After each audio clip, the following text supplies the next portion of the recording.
Welcome, folks. Welcome to Interrogation, a new little show that we're doing with our friends Jason, Lucian, and Lamar. We watch interrogation videos, law enforcement interrogation videos so far, and kind of pick apart the tactics and the strategies that law enforcement will use to extract the truth or get someone to confess to a crime that they're trying to conceal. Tonight, we've got a little different than we had last week. We've got a female. She's an OnlyFans model. And she's on the hot seat for killing a boyfriend. And this one's going to be a little different. I was talking to our panelists just before the show. What we watched last week was the result of an investigation. These guys, the investigators, had their ducks in a row. They were ready to go. They sat down, set the scene, and they started turning the screws from the very beginning, even when the suspect didn't realize screws were being turned on them. This one's going to be a little different. This is the victim is still in the hospital. She's unaware of his death. Law enforcement is on a Sunday, so these are probably on call. And detectives or investigators working this, depending on the agency. Sometimes when you have a homicide, you'll bring in your guys that do that, and whatever day of the week that is whatever the day of the week it is. But I think we're gonna see them actually really trying to learn something that they don't know. Whereas I don't know that we had that in the last video. I think our detectives or investigators were their minds were made up. They just needed him to say it. But without any further ado, anybody want to have anything to say to get the show started? Lucian, Lamar? No, I just say this conversation is always interesting, and I look forward to this when I'm unfamiliar with the situation, other than what you said, Joe. So let's do it. Yeah, I say we get into it. All right, for you folks watching us live, the comments are open. If you would like to make a comment on the show, drop it in. I'll throw it on the screen, and we'll talk about it. You can engage in this conversation as well. But let's get into it.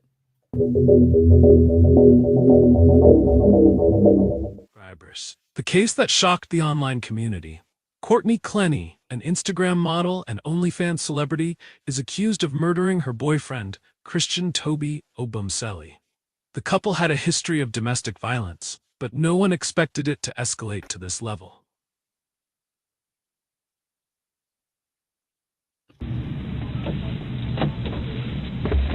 Hello.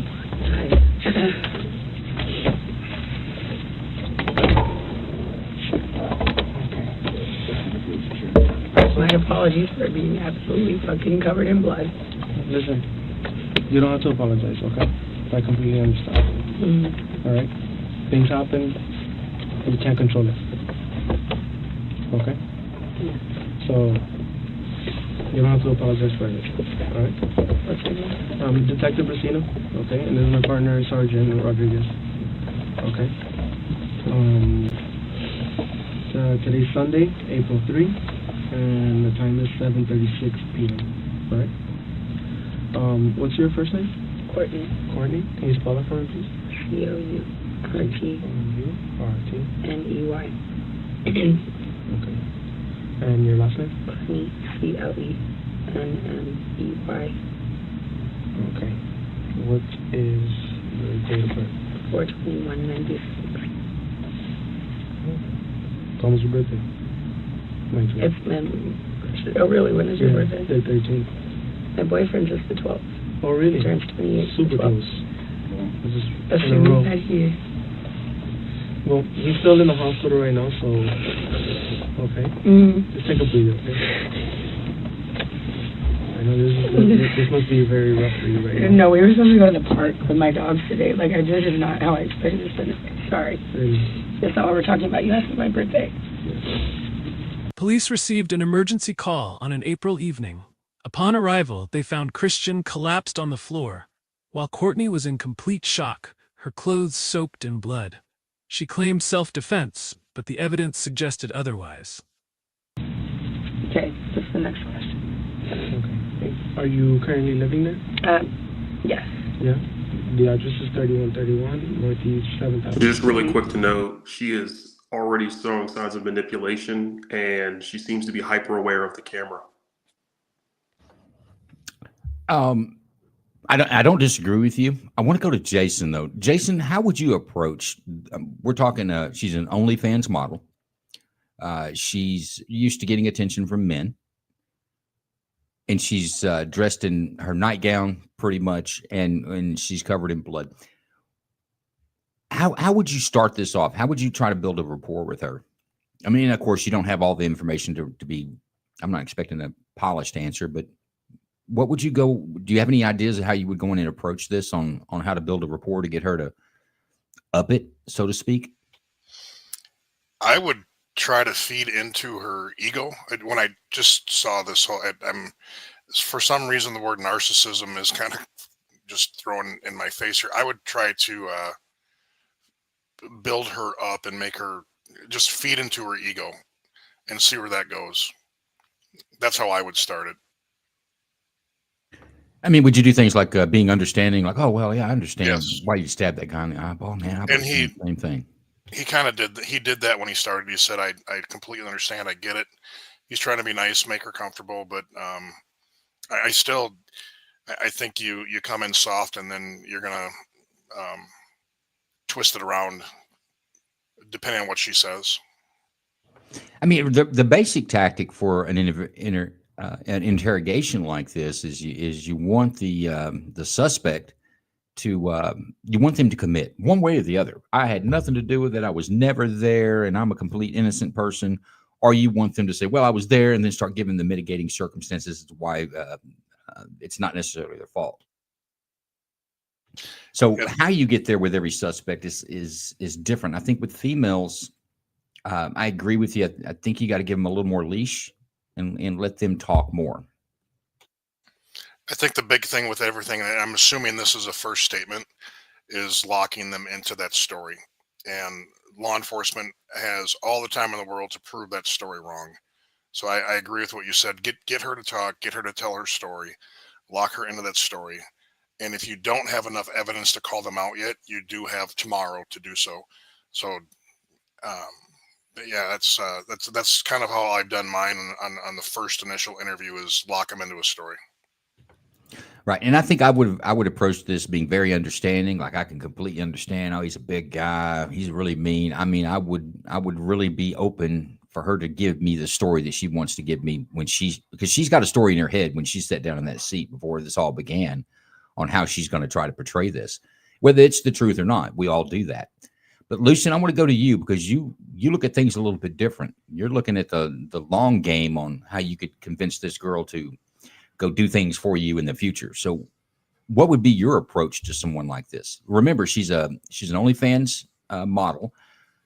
So she understands how to get the attention of men, kind of like a stripper. A stripper understands how to get the attention of men. Most women understand how to get the attention of men. But Lucian, would you approach this any different? Not yet at this stage. It's a little bit early. I would be trying to understand what her motive is for whatever it is she's trying to say. Clearly, at some point, she wants to leave the room, but in the short term, the information that she chooses to share and the body language she gives me tells me what kind of what her intent is for whatever she's saying. And I think I'm just going to go out on a limb. What I've seen so far is that she's going to put something out there that she expects to be slapped down or questioned, and she's going to go back and refine that. So she's got a little bit of a story probably already built up. And right now, when she's looking at the desk, putting her hands in front of her, she's trying to figure out how to make sure she keeps everything in order. So she wants to be consistent. So what you're saying is she's working really hard to keep herself emotionally and physically put together so that she portrays what she wants them to see and they don't see beneath the surface. Yeah, she's definitely got a veneer, but I also think, what I get right away is that she's trying to figure out something that she can throw out there that she expects to get questioned, that she can either justify or turn away and say, well, it's not really what I meant. So I think she's already trying to figure out how they're going to proceed.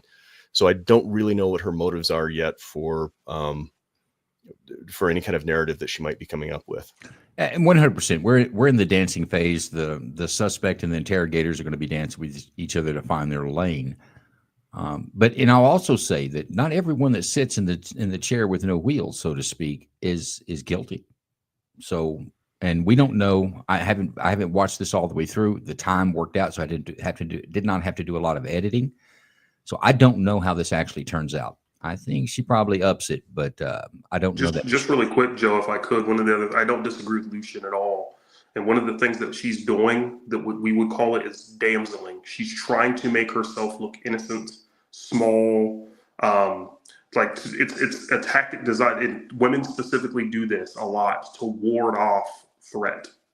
So I think when she's playing into the narcissism that Jason called out, oh, it's my birthday or my boyfriend's, but she's making everything about her, and she's trying to look meek. What would an innocent person do the same thing? It depends, but an innocent person may legitimately be inquisitive as to why they're there.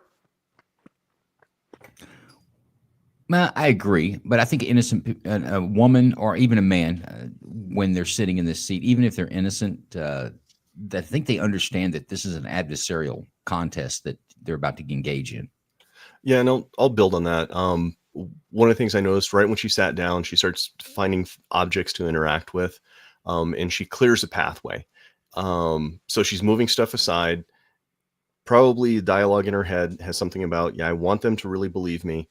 But at this point, I don't really know enough about where she's going to understand if her anxiety is, how do I spin this correctly so that my actions are justified, or even worse, how do I make myself the major victim here?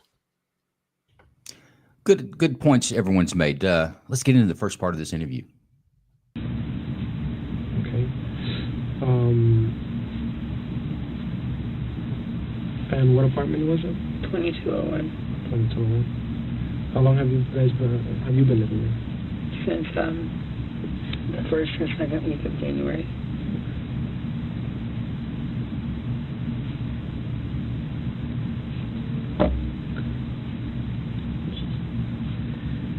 Okay. Oh, this year. 2022. Yeah, we moved here January this year together from Boston. From Boston? From Boston. From Boston. Oh, okay. When did you guys come to Miami from Boston? We visited last year in March, and we loved it. And we travel all the time together. We like the beach. Yeah. It's really good. I mean, I've always wanted to live here. So he was like, he wanted to move to London. I wanted to move here. And I was like, maybe we should start in the U.S. Yeah. And he was like, that, and we did it. So. Okay. How long have you guys been together? About 2 years. About 2 A years? year and a half to 2 years, yeah. Okay. Is he okay?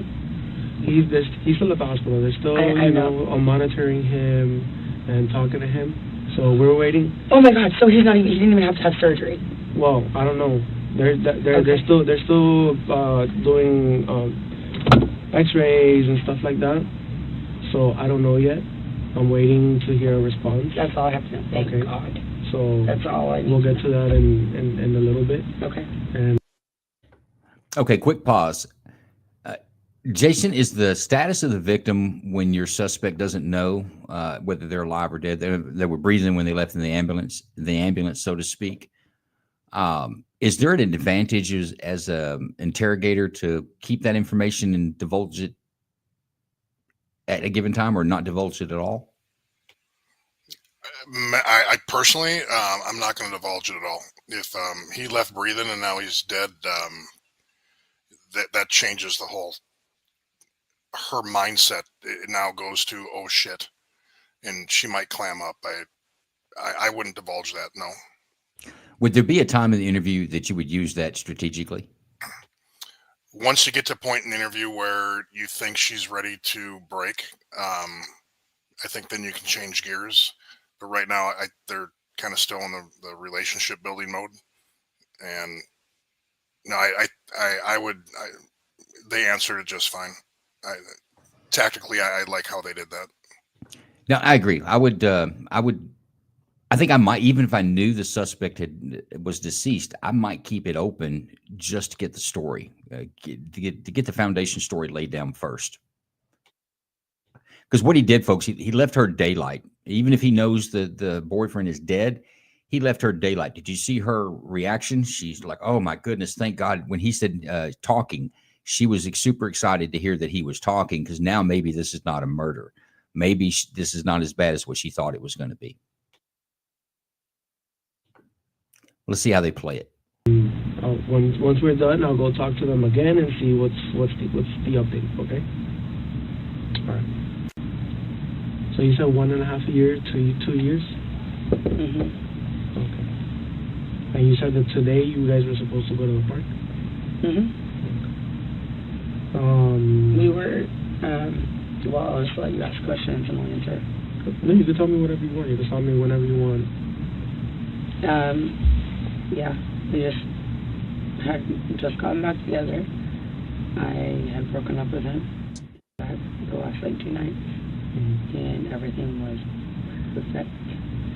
And then she got into an argument, and I ended up getting scared, and I think that I overreacted, or not overreacted necessarily, but reacted, and I just didn't know exactly what might happen.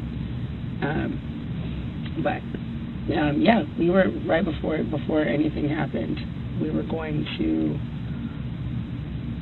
walk my dogs down to this park over by the Paramount, which has the beach volleyball and basketball court and all that.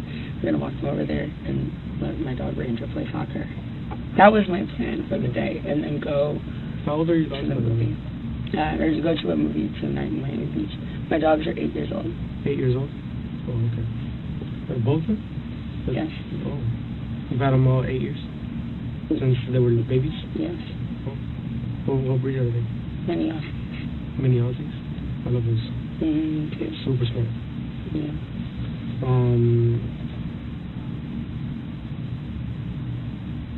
You guys lived in Austin before here, right?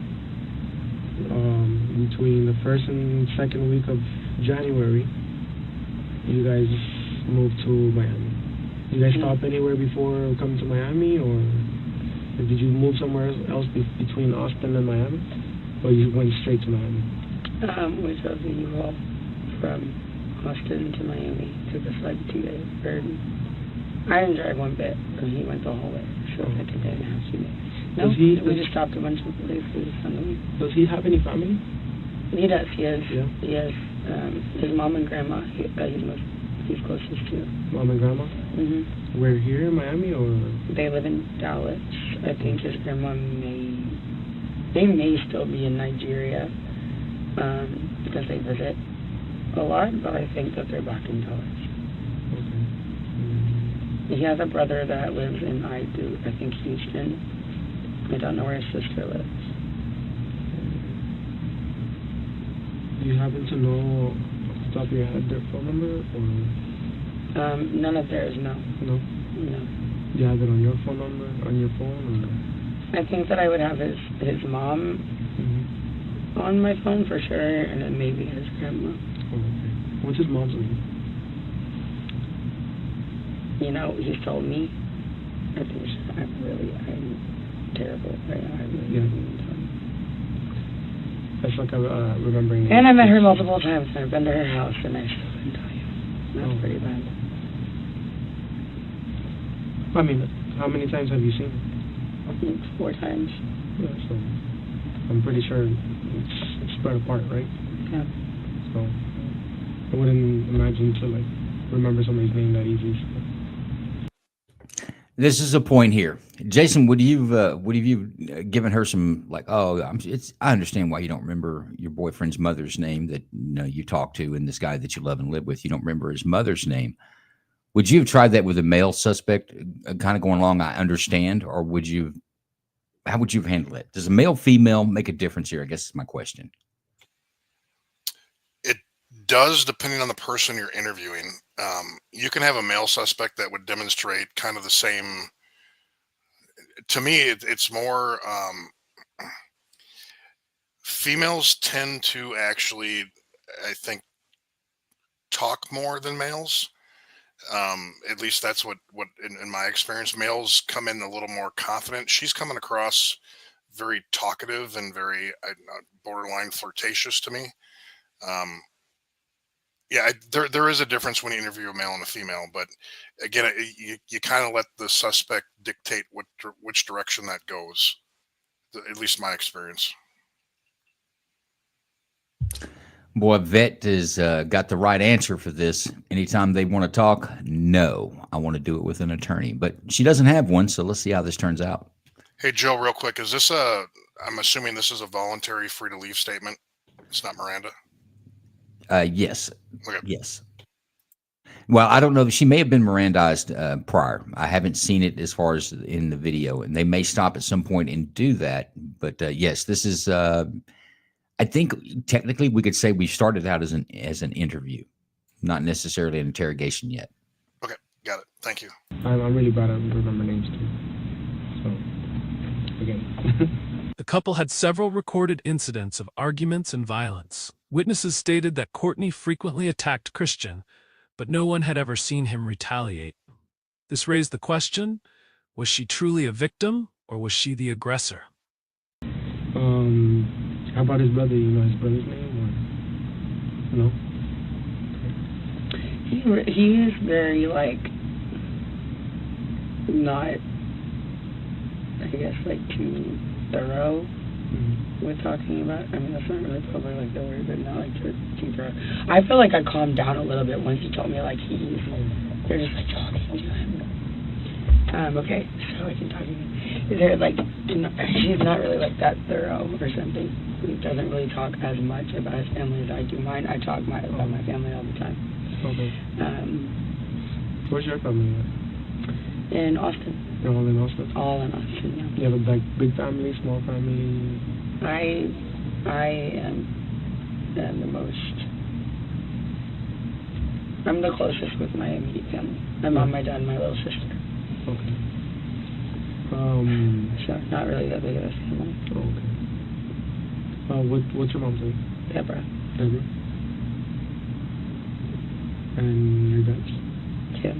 Kim. Mm-hmm. What are their last names? Clenny. Clenny. Clenney. And your sister? Morgan. Same last name?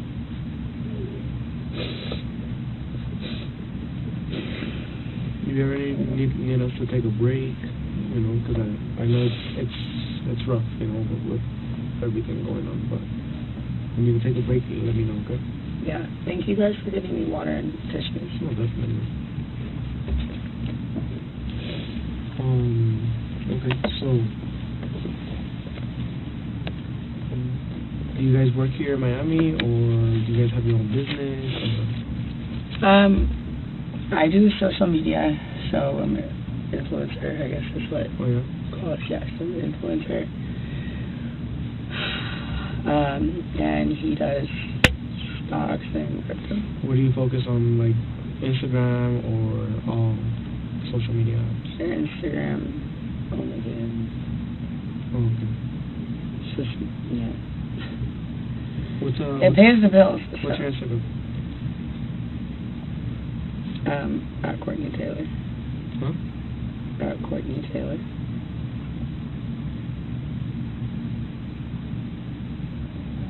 Taylor spelled T-A-I-L-L-R. T-A-I-L-L-R. L-O-R. Mm-hmm.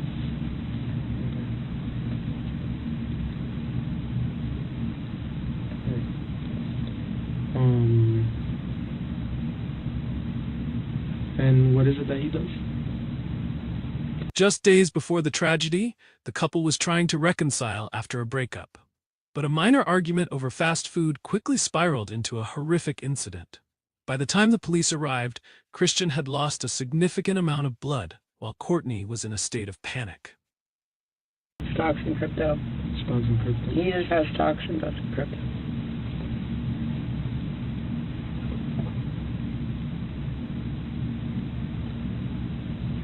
Yeah, so he's pretty good with numbers and all of that. Yeah.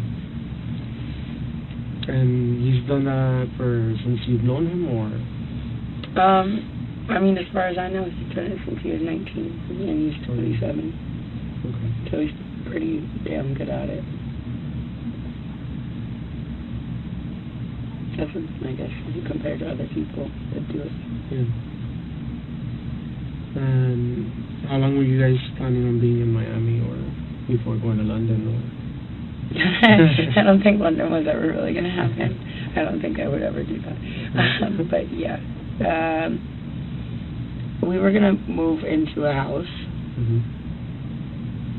So have an apartment, and then we were like, maybe just move here for a year. And then once we got here, we were like, no, this is dope. Yeah. So we have the dog picked out. It's a golden retriever. We're gonna name Mello. So we're gonna get a house. So we can have a backyard. Because I have 2 dogs, and then we're gonna have 3. So we're planning on staying here for a while. Okay. I just hope we get the opportunity to do that. With the dog named Mello. Sorry. Once again, you don't have to apologize. Hopefully I'm over freaking out and like I'll be able to see him or whatever. But I don't see it. Yeah. I will keep it together. Okay. So how about before we go into like the details of what happened today, okay? I have to swear you in and read you a couple other paperwork. This is Here we normal process for everybody, with victims, witnesses, everybody. Okay, so.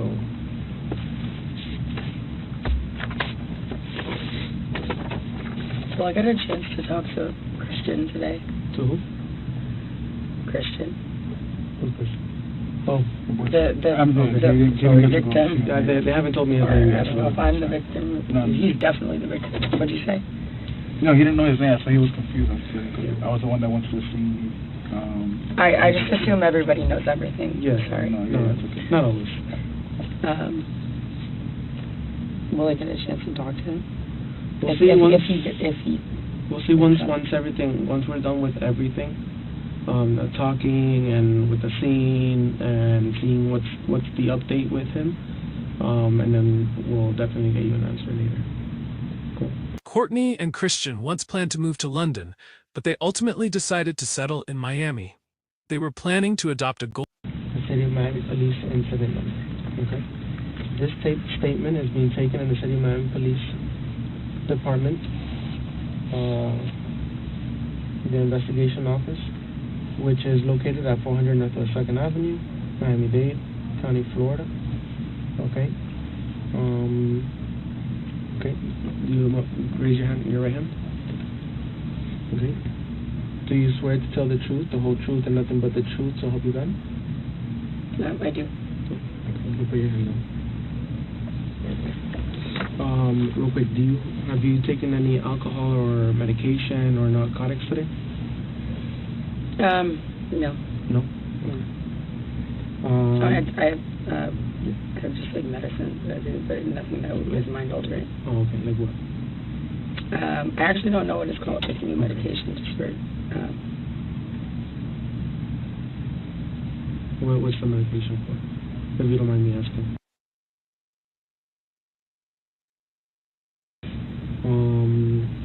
Joe, can you pause it real What quick? is your level?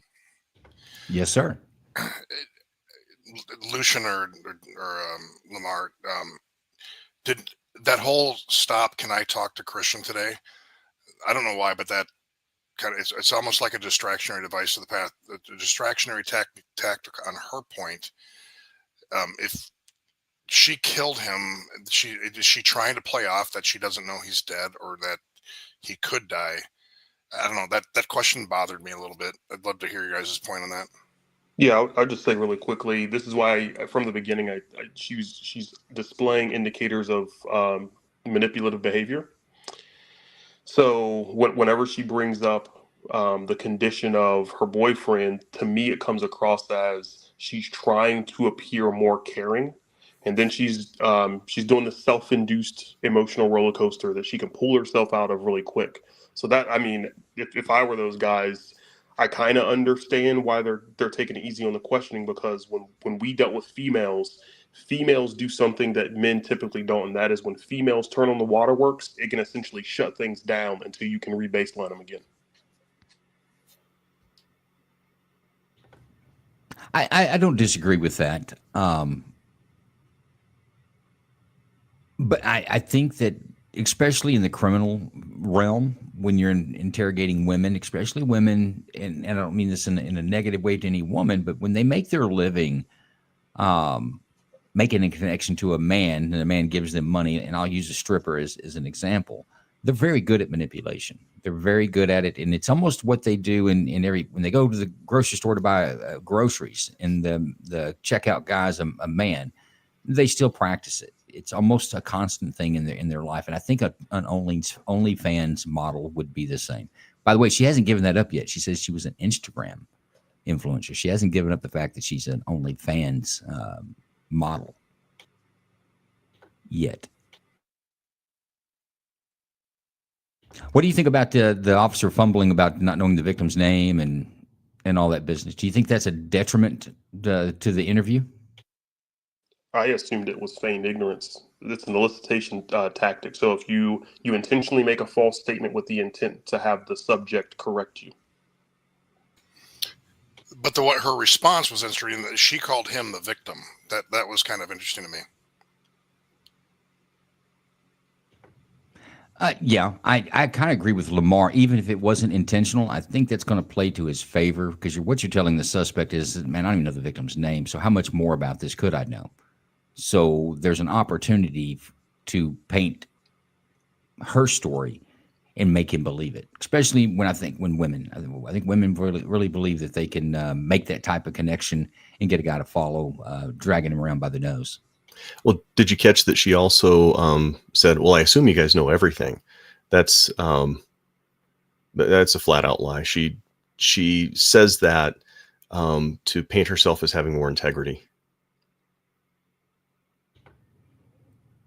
Break that down for me. I'm not sure I understand. Well, typically when someone comes in and says something like this, and they're under pressure and they're anxious, they really want to make sure that they're saying the right things, and it's kind of a placating thing, right? It's setting the boundary or setting the relationship that you guys are in authority. I assume you already know everything, and you're just asking me to verify. And so the only thing I can do is tell the truth. That's the implication that she's trying to set.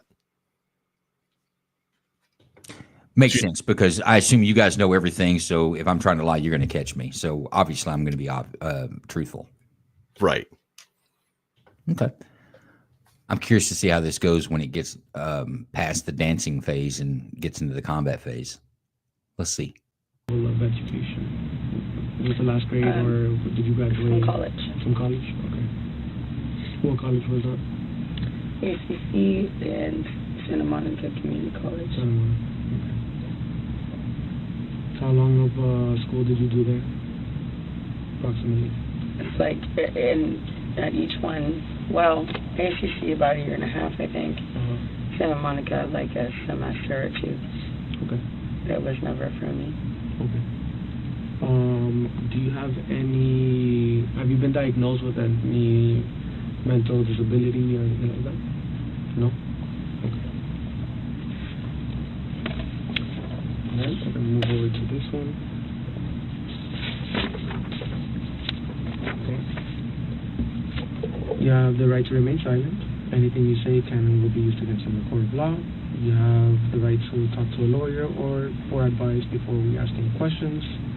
You have the right to have a lawyer with you during questioning. If you cannot afford to hire a lawyer. Inside the interrogation room, Courtney struggles to hide her anxiety. She continuously inquires about Christian's condition, not out of concern, but seemingly to gauge what he might tell the police.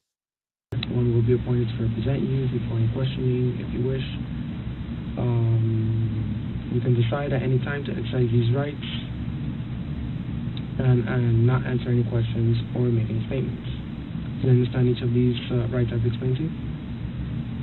Yes. Yeah. Would I be able to talk to my father? Because he's pretty much acts as my attorney with, like, I mean, not like for stuff like this. Obviously, I've never been in this kind of a situation. Is he an attorney? No. He's just Well, we'll give you a chance. We know what to do. We'll give you a chance to talk to your father later. Okay. I mean, before I just feel like I don't know. I mean, I think it'll be fine. I think Christian will be fine, and I will be fine. So maybe there's no need, but I just would like to talk to somebody. No worries. I'm gonna be able to give you some time to talk to your dad or with anybody that you need to talk to. Okay. And I want to go home and see my dogs, and I want to go to the hospital. Will I be able to do that tonight? We took care of the dogs. We found someone. I believe your mom mentioned that's taken care of them before when you traveled. So Love and thoughts. Yeah. So we got able to get a hold of them, and they're actually gonna be taken over there. Just so you know. So they're taken care of. They're in good hands. They're probably actually already there now. Okay. So we took care of those. Because I know they were seeing they were going back and forth, and we seemed a little, I know how dogs are. We're all dog lovers here, all three of us, we also have dogs. So that's like family, and we took care of them. Just so you know. Yeah, the female officer that was over there was talking to my mom and trying to get the food, so thank God. So they're in good hands. Thank you. I want to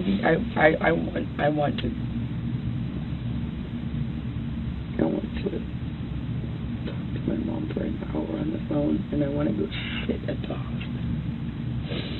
Am I going to be able to do that? So far right now, I can't give you an answer. Okay, we just have to go through everything. Because remember, this just happened, so I can't really give you a straight answer. If I do, I would be lying to you, and I don't want to do that. I don't want to lie to you. Okay. Okay. Just as well as I don't want you to lie to me. I don't want to lie to you. We want to be able to understand everything that went down today. Okay, as truthfully as. The police conduct the formal swearing-in procedure before starting the official interrogation. This is a crucial step, as from this moment on, every statement Courtney makes will hold legal weight and could determine her fate. As we can be. Okay. Yeah. Okay. Having these rights in mind, do you wish to talk to us?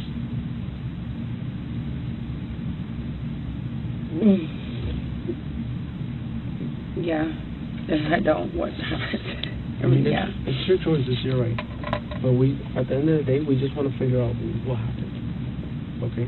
We just want to hear your side of the story and what occurred, so we can piece this together and come to an understanding. Yeah. Yeah. Fortunately, we weren't there. You were, so there's no better person to tell than you. And it took so long for I don't know what I honestly, it was such a blur. I was on the phone with my mom. I don't know. Stand for me right over here. Yeah, you can reread it. Take your time, reread it again. Same thing you read. This is why I would like to call my dad and say, can I just do this, or should I have to get a lawyer? Because I realize, how very serious this is. I was sitting there in a freaking puddle of my boyfriend's blood, begging him to please not fucking give up on me. Man, this shit is fucking serious. I don't think I'm necessarily in trouble, but I just would like to. Can I just talk to him? I have this happened, and the whole situation happened, and I haven't talked to anybody who means anything to me. No, I understand. You know what? What? No, just. I've never been in this kind of situation. You can talk to your dad. You can talk to him later, because. But before I talk to you guys.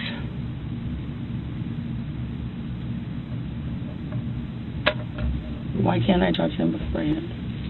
Well, because I would like to understand what's going on. I know, but if I say, hey, is it cool if I sign a constitutional rights waiver because when my boyfriend your dad is not a lawyer. Yeah, if you're an adult, if you were a minor, he would be the one. Okay, let's talk about this. This is a critical point in the interview. It could go south, right, Jason?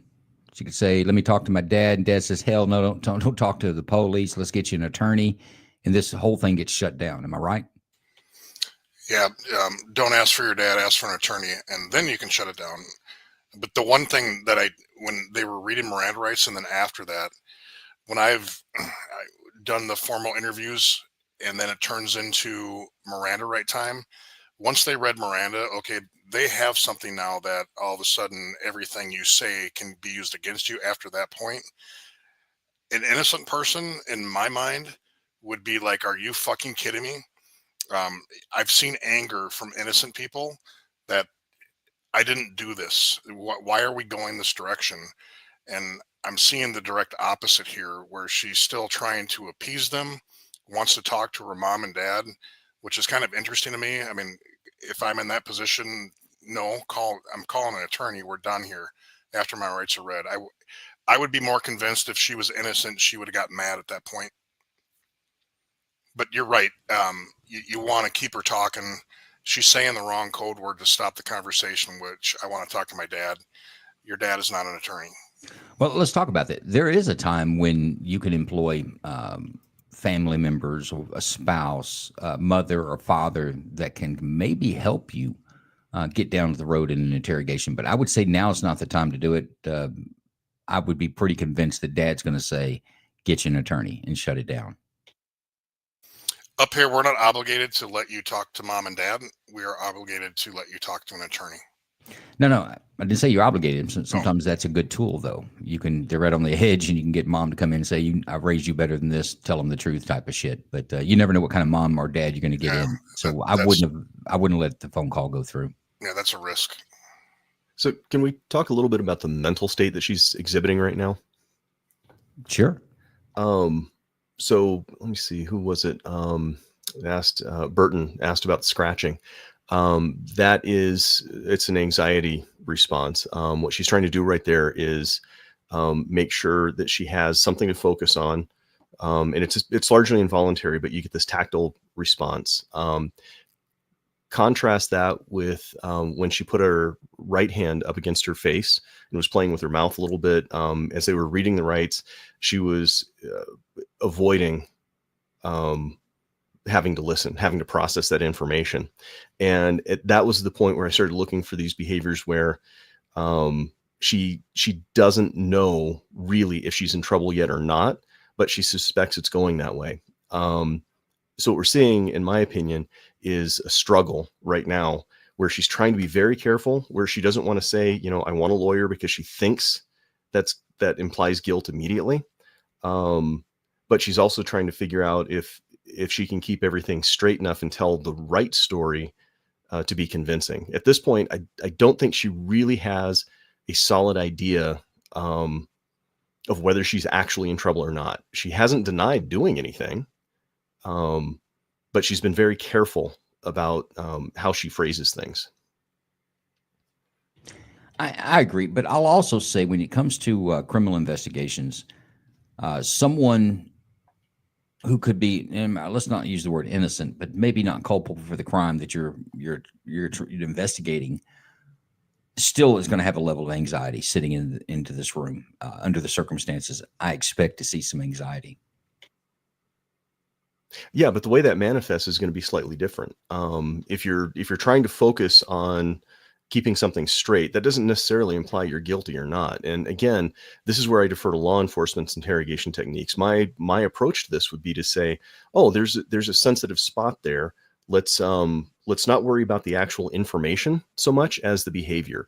And depending on what I would want from them, I would guide those behaviors and either augment or diminish them in that moment. So I guess really my point there is I'm looking for something very different than what you guys are looking for on the law enforcement side. You're looking for cracks to exploit. Yeah. I agree with your line of work. I agree with that. We use that when we're flipping spies or snitches. And Bert made a comment, more worried about the dogs than the boyfriend. I think they're skirting around the boyfriend. I think she's happy to skirt around the boyfriend, although she has asked some questions about his condition, but there really hasn't been any talk about really what happened. And I think the investigators have been dancing around until they get her Mirandized to jump into that. But we should be at that point now.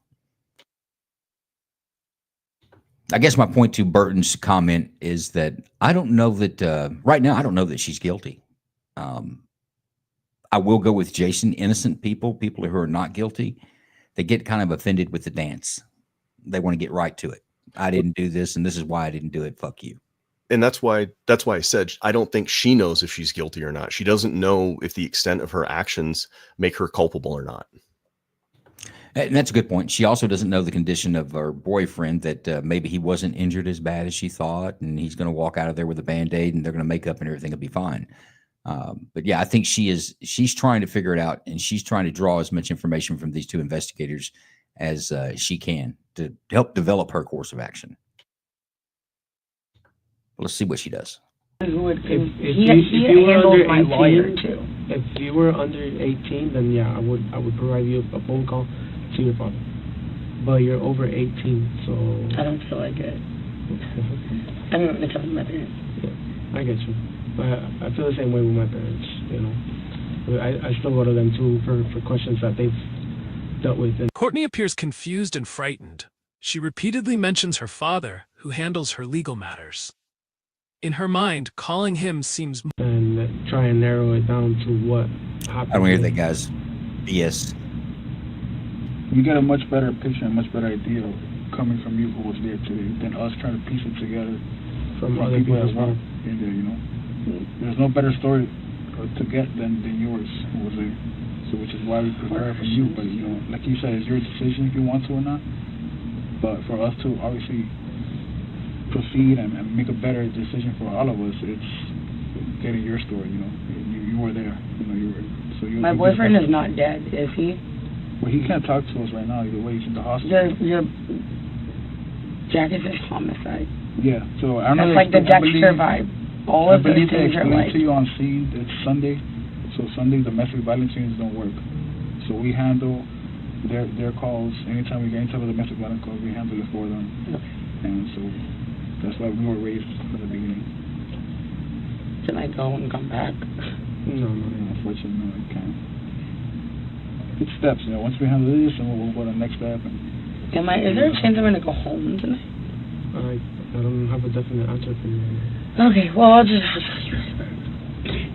Okay. So the time is I need a 8 p.m. Did you see that wall go up? Yep. We went into Yeah. defensive mode. She's still trying to figure out her course of action. The questions, I think, are trying to gauge what next steps she should take, whether she should talk to these guys or I'm going to go home and we'll get our story together. I'll come back tomorrow, whatever she's trying to play. But I agree with, I think it was Lucian that said that or maybe it was Lamar, she's still trying to figure out her course of action. She's not sure what she's going to do yet. But I said this last week, you have a lot of defendants that sit there that think that if they can be persuasive enough and they can navigate this interrogation, which they have no idea how intense it's going to get. But if they can navigate this interrogation, then they can put all of this to bed today and at least get out of here and go home and figure out what their next move is going to be with whatever criminal charges they could be facing. I think it's interesting that as soon as she pointed out, you could start to see over the course of just a few seconds there, just before she said homicide, she was starting to put some other stuff together, and you saw her emotions flatten out. I thought that was pretty interesting. And then she closed off. She's definitely taken a different stance now after the Mirandizing. She realized that what you say can and will be used against you in a court of law. Let's see how she navigates through this.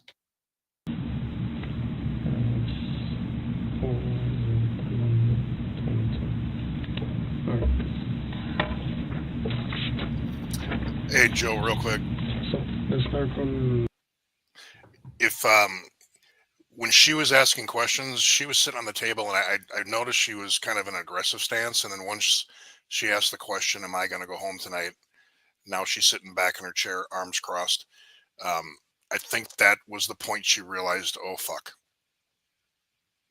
What's the indicator that the arms crossed, sitting back, or legs crossed, sitting back? What's the indicator that's body language telling you?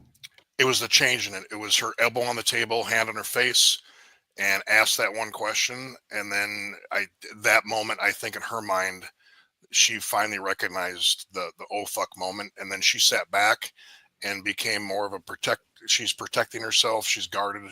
She went from I'm in charge to oh shit. I don't know if you guys saw that, but that's something that I picked up there. Yeah, I think I interpret that just a little bit differently. I think in her mind, she didn't go to, oh shit, I'm in trouble. I think what she sensed was, oh, you guys know more than you're telling me. And she recognized that the power wasn't where she thought it was. So that part I agree with you. But I think where it comes from is slightly different. Yeah, I don't disagree. So right before she did her arms crossed positioning, which we would consider closed off body language, where she's shunting into defensive, she did this shuffle in her seat, and we would jokingly call that the defensive anchor, where she's basically preparing herself for the fight to come, but she had to anchor herself. If I can't see her legs, but if I were a betting man, I bet her feet are tucked back up under that chair with them crossed kind of into the ground. I would agree with that. I think the feet and arms and posture in the chair, they are indicators. But yeah, she's in guard mode, and you're right. I think she's facing herself for the fight ahead that's about to start. But guys, we don't want to get too much talking on some of this. We'll run out of time, so I'm going to let this run a bit. Let's get into the actual interview part, interrogation portion of this. To start, you guys are supposed to take out your dogs to the park, right? And then what happens after that? The police skillfully steer the interrogation towards her testimony. They prefer to hear the When you were done with me, and I was like, okay, well, fair enough, like reshare it. And then he told, it kind of like turned into like a little like argument or something. And then he told me to reshare mine, and I was like, okay, yeah, I will. And then I didn't do it immediately. He asked me about it again. And I don't know what I was thinking, but it just said something about, well, what if I'm somewhere you don't want me to be? Okay. Which I wouldn't have been. I love him. But just like, maybe you don't want to know where I am. I guess maybe it'll just like hurt him because he was pressing me. And he ended up pinning me against the wall. And then, I said like choking me on the floor. It's just like, they were looking at my neck, and I was like, I'm not saying like choking me like, whatever. But he had my like neck, like and this happened twice before, okay, where I couldn't breathe and I was on the floor. Yeah. I could not breathe. Courtney begins recounting the events. She describes a seemingly ordinary day with her boyfriend, from meals to minor arguments. But amidst these harmless details, investigators detect inconsistencies that raise suspicions. And I don't think that he is trying to kill me, mm-hmm, but I was scared. And all 3 times I have been scared. So yeah, I'm on the floor, and he had me pinned and lets me up. I'm on the get my mom on the phone, and I'm just trying to really remember. I got my mom on the phone, and I remember she was standing like against the couch. Like we were obviously it was a big deal at this point. Mm-hmm. So this happened like over by the door, and somehow moved like over in the living room. He was standing by the couch, facing toward the kitchen. I was in the kitchen, and then he just I could see like all the whites in his eyes, and he was like coming at me, and so I grabbed one of these knives. My mom got me for Christmas. I grabbed one of them, and I was like, I swear to God. I swear to God.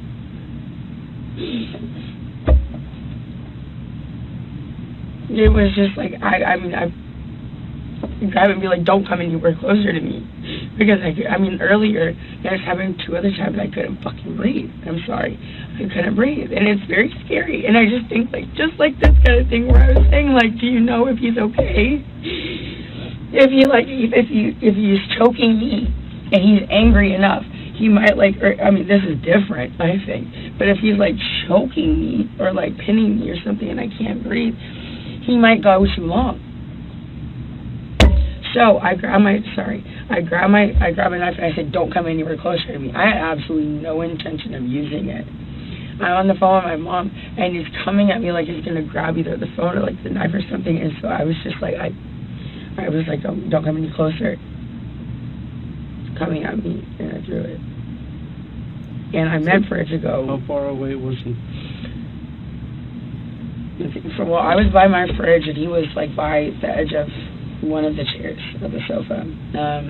So she's embellishing right now. Okay. Like comparing to what 10 feet. I'm trying to think in my head. I'm trying to make the. Was he closer than I am? No, but just further. So like what, like the length of this room? No, further than that. Okay. Oh, well, if I said, yeah, you're right. It was more than 10 feet then. It was definitely further than this. Okay. I mean, it's close, so it looks a lot smaller than it is here. It was further than this.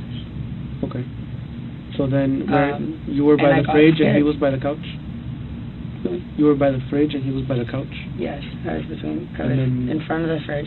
He was by the couch. Yes. And then I'm just a Behind- little behind my surprised husband. they Then didn't what kind of call out movements that did he she make said that she was on that the phone with her he, mother because they could check at the phone moment? records to He was see gonna walk up? running at me. Running? and question the mom. Well, charging. Courtney describes how the argument escalated into violence. She claims Christian pinned her against the wall and choked her. But if that were true, why didn't she use the knife then? Her story starts showing contradictions. Aggressively walking something. What was he doing? Like, was he doing something with his hands or? When he had his hands up. I couldn't tell you exactly. Was he yelling at you at the time? Yes. Yeah. What was he saying?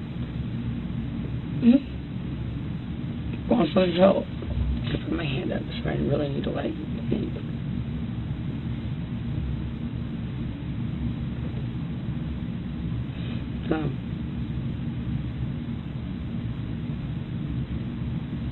Yeah, I remember one of the things, but I don't think it's relevant. No, go ahead, tell me. It might be relevant. It might help me understand this a little more. He said, why don't you go find one of the fucking guys in G-Wagons? Because I had said something about that when I broke up with him like a week ago. Out of anger. I didn't say it because I want that, because I love him. But it was just one of the things that you said.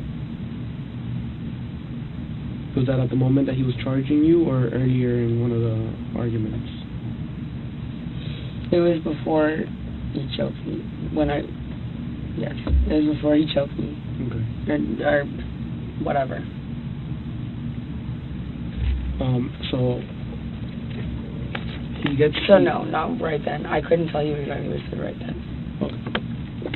So. But I swear to God, I was scared. I mean, after like what had just happened, I was scared, and I was on the phone with my mom, and it was still happening. Yeah. I was scared. So you told me that he had you against the wall at one point, right? With his hands over your neck. Mm-hmm. And how did you end up from the wall to the ground? Let me go. Uh-huh.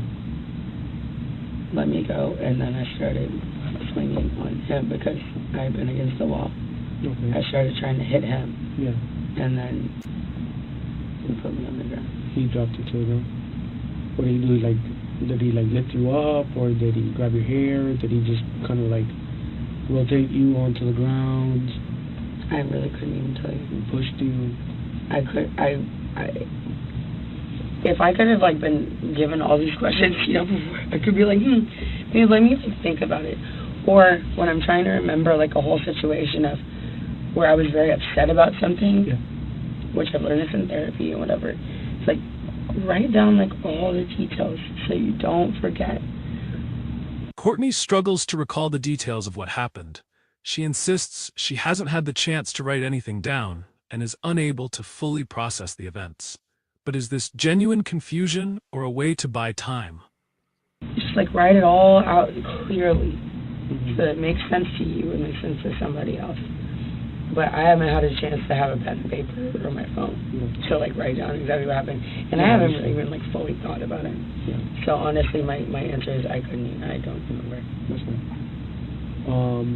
So he has you on the ground. You end up on the ground, and he has his hands over your neck. Correct? Yeah. Yes. Okay. And then is he saying something to you at the time when he's on the ground on top of you, or? He was saying something like gritting his teeth. I don't remember what it was. Like what? He was saying something like gritting his teeth, like with the white of his eyes, okay. but I don't remember what it was. Okay. And then he at one point he stops, right? Sorry. And what, you get up, you go to the bedroom, or what do you do? I get my phone from the kitchen. When I got my phone from the kitchen, I called my mom. I was talking to her, and then he was following me around the apartment and acting like, I mean, just like after, we shouldn't be together. You guys have a history of domestic violence? Yeah, You say you've been together how long, sorry? almost 2 years. Almost 2 Year and a years. half to 2 years. So how many incidents you think you've had? I don't know, but we shouldn't be together. Will you say one or two, or just too many to? Oh my God. count? Oh my God. I haven't touched my ankle. It's like, what? We're gonna Like, I just want to take a shower, God. Okay. No. We can. I'll give you a text.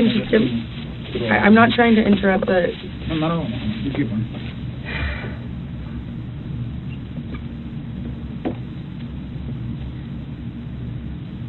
This is absolutely the most insane shit that I think I've ever been involved in. I think anybody that No, goes through this without would a be doubt. just insane. What'd you say? I think that if anybody goes through this type of situation, it would be pretty insane for them. Okay. You said domestic violence. Have you made a report before? No. You've never made a report? Oh, I did in Dallas actually about a year ago, and he was detained. And what happened? She admits that she and Christian had a history of domestic violence. When asked how many incidents, she hesitates, then dismisses the question, claiming they simply shouldn't be together. This evasion raises more questions. He had pushed me in the lobby, but it wasn't like a big deal, and they made it a huge deal. And he ended up getting taken to the hospital or jail or something. Yeah. Which I don't think it was necessary, but yeah, he had been. And then also I had been arrested for it as well in Vegas in August. So he and I each had one. Okay.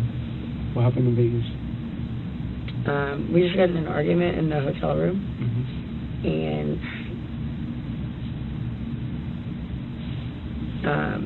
what I guess made them arrest me was that I said I had thrown a glass at him. Oh, okay. Like a glass of, like a drink. Okay. Like you splashed Which I it. think until that point it was like fine, I guess. Like I didn't, whatever, but they asked like, did you throw something at him? Because I guess they went upstairs and they said, did you throw a drink at him? And I said, yes, I did. Because what's the point? Lying? I guess it's whatever. So, yeah. They went up and they said, I guess they asked me about it, and I said yes, and they said, okay, that's DV or battery or something, not assault or something like that. And so I got arrested, and I was held for 12 hours. That wasn't fun. But yeah, those are the two incidences for. I don't know what the incident for him was like. About how many incidents have you guys had here in Miami since January? What do you mean? Like how many times has the police been called to your apartment, or you called the police since January? Okay. Police have been called once because I called them because my boyfriend was threatening suicide. Okay. I'm sure there are records of that or whatever. I don't know how. Why was he threatening suicide?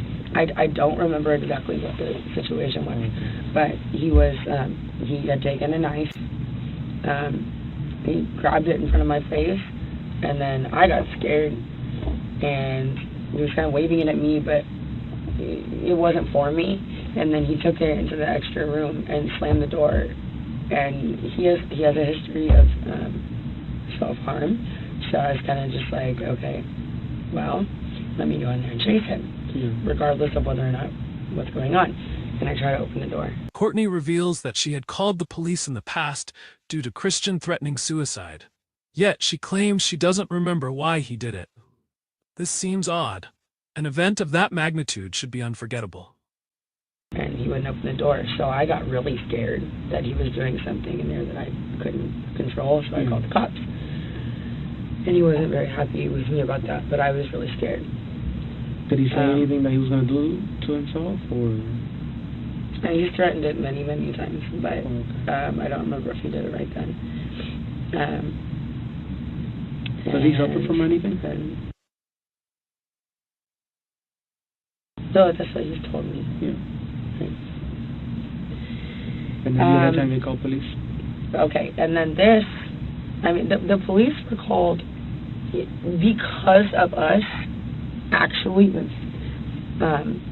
because of us, twice.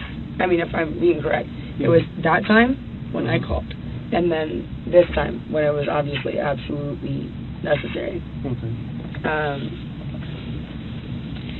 I was the one who called 911. Because I was literally asking him, what is our address? What is our address? Because I could not think straight. Baby, what is our address? Today? Okay, it was today. Okay, so there was that one. But the cops have been up there one other time yesterday for absolutely no reason. Absolutely none. They harassed, not the police, but security guards from the office, like young security guards. Came up for no reason. Bothered him, bothered me. I was about to go to the pool. I said, they said, do you want us to keep him out of here? And I said, I mean, yeah, but y'all have been letting him up all week when he hasn't had a key. But, I mean, no. Do you want us to call the cops? No. It's fine. Like, I didn't want him to get arrested. Like, there's no reason for that. And felt whatever. So I said no. And then he, I guess he just wanted to call the police or something, because right after that he goes, well, we saw you shove him, which he was referring to downstairs in the elevator. My boyfriend had followed me into the elevator, and I didn't want him to come in. So I go, stop following me. And I did this. And we were like, I mean, Christian will attest to a lot of stuff. Yeah. But that just didn't happen. So it's like he moved from Christian to me. It seemed like he just wanted to cause trouble. Yeah. So the police were involved yesterday when there shouldn't have been. And then I think there was like one or two times where I don't think the police were called, but maybe security, well, if you're talking about police, that's definitely the only times that I can remember. Security have been called for noise complaint, for sure. Because of arguments, or? And what do you guys usually argue about? Or is it always a different issue? The security team at their apartment had been involved in multiple altercations between them. Just a day before the incident, there was another confrontation. Were these just minor disputes, or signs of a relationship spiraling out of control? All right, I'm going to do a public service announcement for everybody that's watching, anybody that may watch this in the future. If law enforcement has to come to your house because you're having an argument with your significant other, you're in a troubled relationship. It shouldn't be 2 or 3 times, and it shouldn't be a question. If they have to come one time, you're in a troubled relationship. But what do y'all think about, she's kind of changed her demeanor. She's been back and forth on the table. She's a little more fluid when she's talking about her arrest in Las Vegas for domestic violence and the other incursions or incidents that she's describing here, she's a little more relaxed talking about that, don't you think? Yeah, I see. She thinks she's convinced them of something, or she thinks she's doing well in this discussion by relaying things where she can frame them as everyone else's problem. Either somebody else started it, or authorities blew it out of proportion, or it was really no big deal. And I really don't understand why someone else would think this is a problem. It's pretty interesting. You can see as she gets more expressive in all of this, she's feeling more confident in her view of how she's presenting herself. I agree. I think that she's in dangerous waters, don't you think, Jason? At this point, I'm going, this woman is somebody that she's crossed the line to, I brought it up in the beginning of narcissistic, and now I'm going, all right, this she's almost delusional. I'm just listening to her comments and how she's, and I agree with what Lucian just said. I mean, she's becoming confident. She's becoming fluid. She's telling her story. She feels like she took control of the conversation, and they're just letting her talk. And it's she's a head case. Yeah, and the other part of that is it's pretty clear she's told this story a few times in the past. So this is not her. She knows exactly my point. She knows exactly how to tell this story, and she's telling it just the way it needs to be told. You understand that it was either happenstance or she was a victim. But she's not a bad person. But what's weird is that she had an opportunity, and I think this is going to come back to bite her. She talks about this guy grabbing her by the neck, choking. I mean, this is serious domestic violence. It wouldn't be hard to say that she defended herself during this portion of this. Then that would be justifiable homicide or justifiable use of force. But she specifically says, well, I don't think he was trying to kill me or anything. As if I wasn't really concerned about this, because I guess with their history, this is done before. So I wasn't in fear of my life.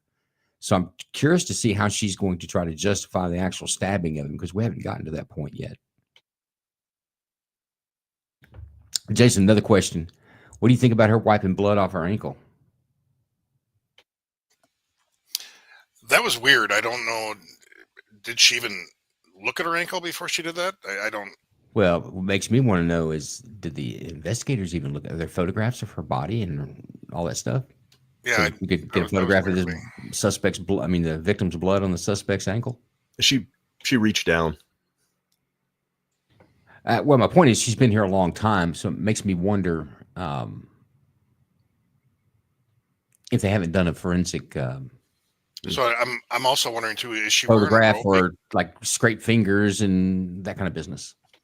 I'm wondering too, is she wearing a robe because they took her clothes? No, she's an OnlyFans model. She probably walks around like that. No, I think that's the way she was coming out of the house. Okay. So I don't think they've taken her clothes. If they've taken her clothes, they would also had photographs. They'd known there was blood on her ankle. True. All right, let's see. I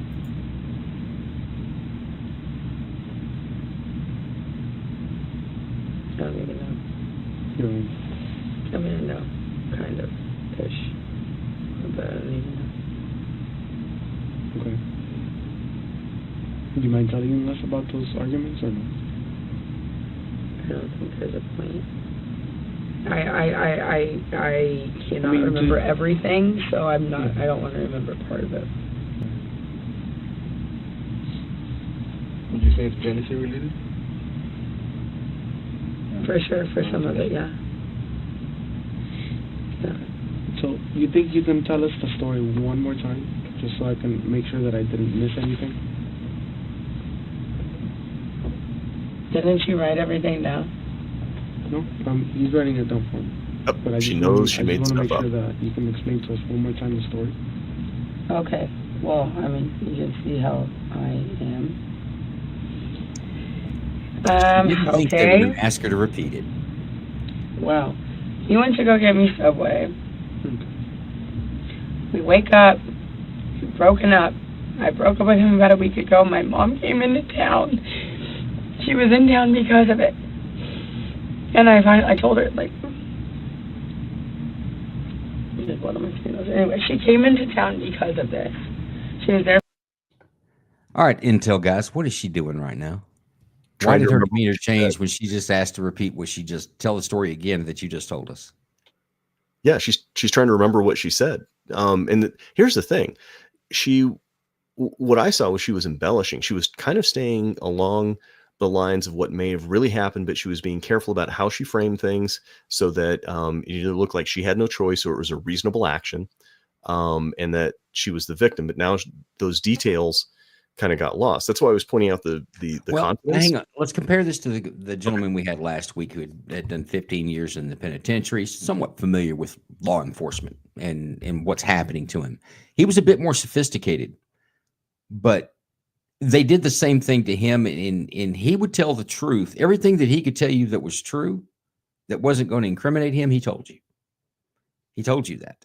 It would just left out the spots. He just didn't get that far. If it's like if you had a flashlight and you're going to read the word on a wall, a sentence on the wall, you put the flashlight, you shine the light on all the letters except for the words except for the last one that would incriminate you, right? So that's what they're doing. They'll tell the story. They'll give you the truth all the way up to the point where this is where I did something bad. But I think she's that emotional waterfall is going off inside of her head. She's in panic on the inside, and it's starting to flow out. I think she's going to break on her story horribly. Actually, Jason, what do you think? Let me jump in ahead of you there. I think we're saying kind of the same thing, but what you're saying about the guy from last week is exactly true. He wants to pick out only the truth that he can share. What she's done is try to embellish the truth to fit pieces together.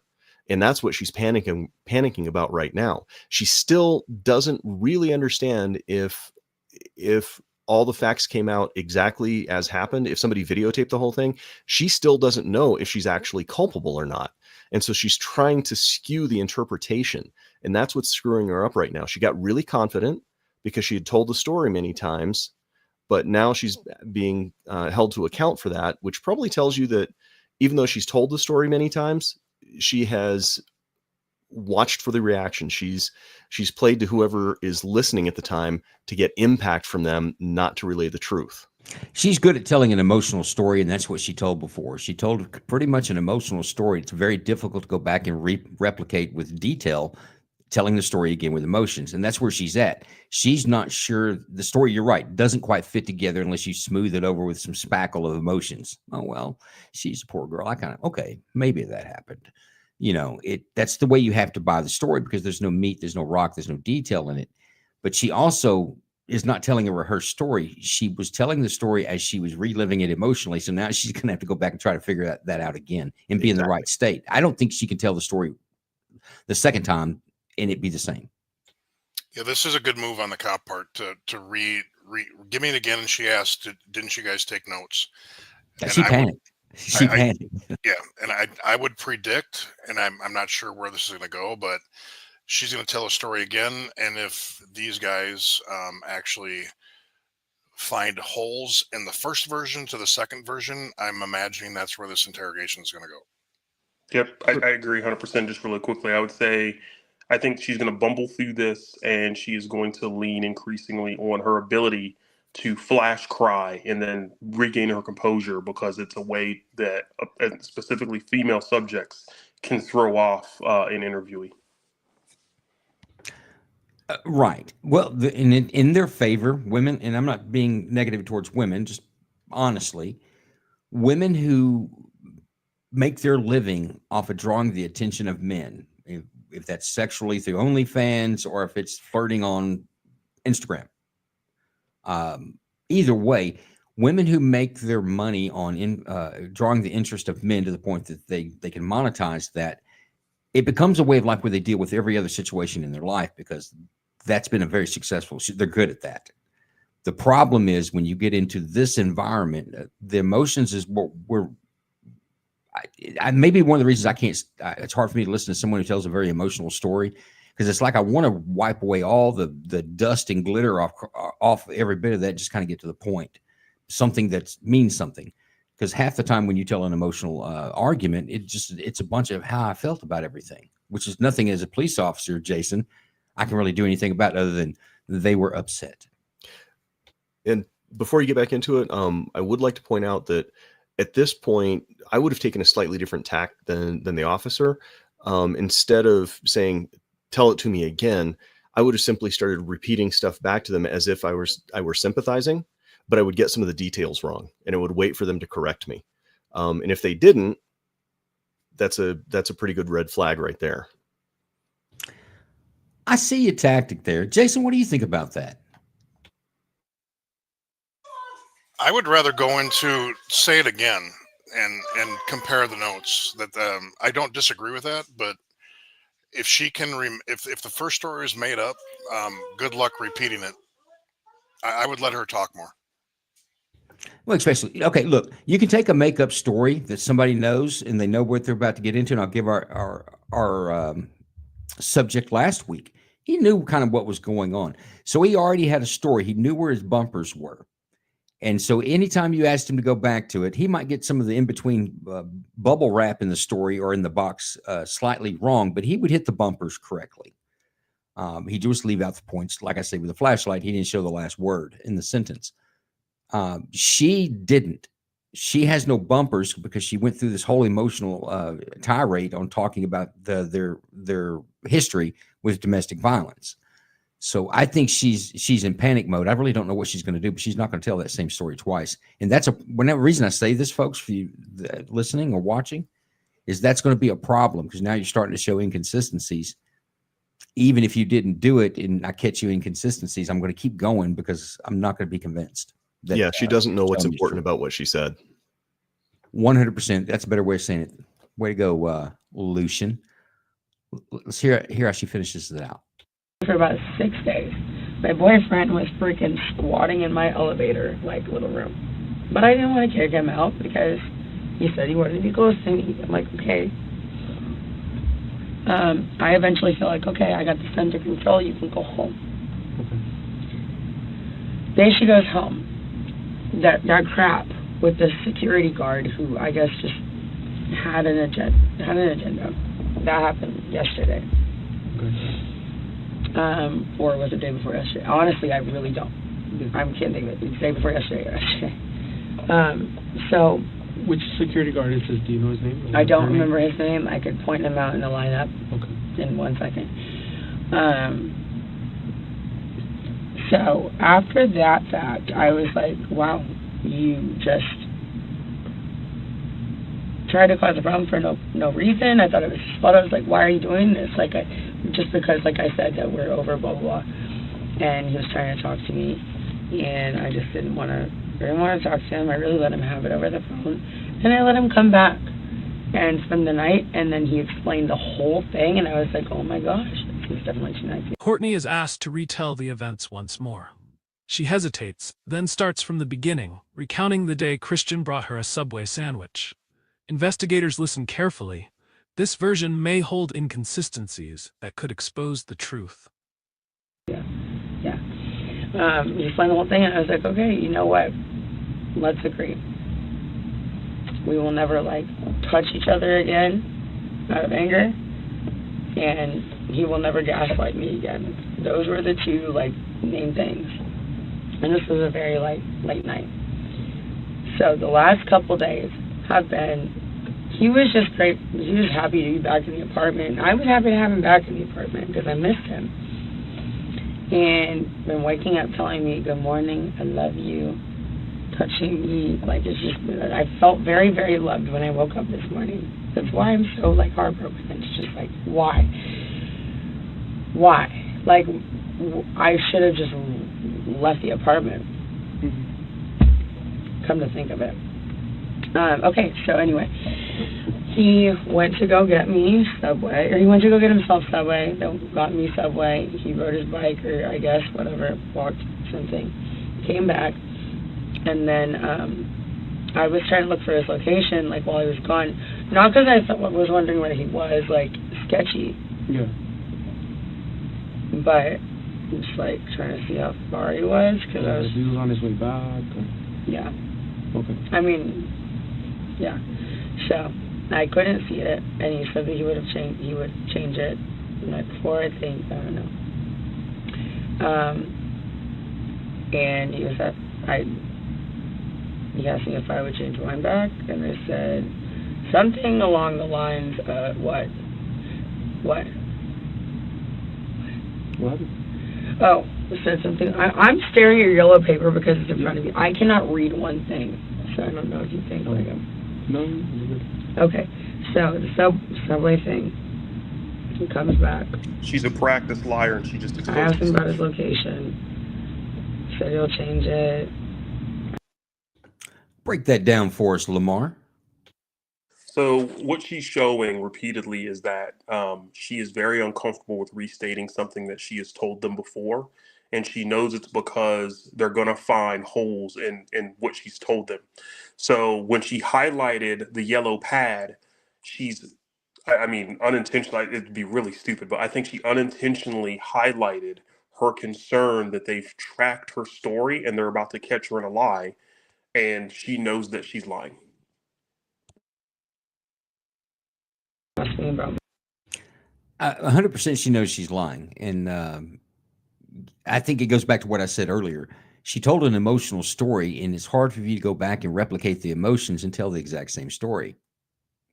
And I think probably saying the same thing, but I see that only when people talk in emotions, it's very difficult for them to repeat that, because emotions are kind of like a gust of wind. It just kind of comes by you. There'll be another one, but it won't be exactly the same. My opinion on that. Yeah, hell no, she knows she's lying. And these two investigators, they know she's lying too. mine. I said something mean or unnecessary about, even though I wasn't anywhere, saying something like, oh, well, you wouldn't want to know, something like that. And he ended up getting upset, and that's kind of like where I went from there. He told me against the wall. I don't remember exactly where it went from there, and I was on the floor. Let me go. I called my mom. So he had you against the wall. He was holding you by the neck, right? Yes. And then he let you go. You start swinging at him, and then he ends up putting you on the ground. Mm-hmm. Correct. And then. Oh yeah, when I was up against the wall. I mean, when he had me like this, I was just trying to get. She recalls their morning together, filled with love and affection. However, a minor argument over location sharing on their phones slowly escalates, setting the stage for an inevitable confrontation. Yeah, you're trying to get away. But it wasn't. I didn't feel. You felt the pressure. It wasn't a long time. Yeah. It wasn't a long time, and it wasn't extremely hard. It was kind of just like, I don't know if that makes sense. Okay. And then he put you on the ground after that. Mm-hmm. And then he said something that you don't remember what he said. Gritting his teeth. Okay. And then he let you go. Yes.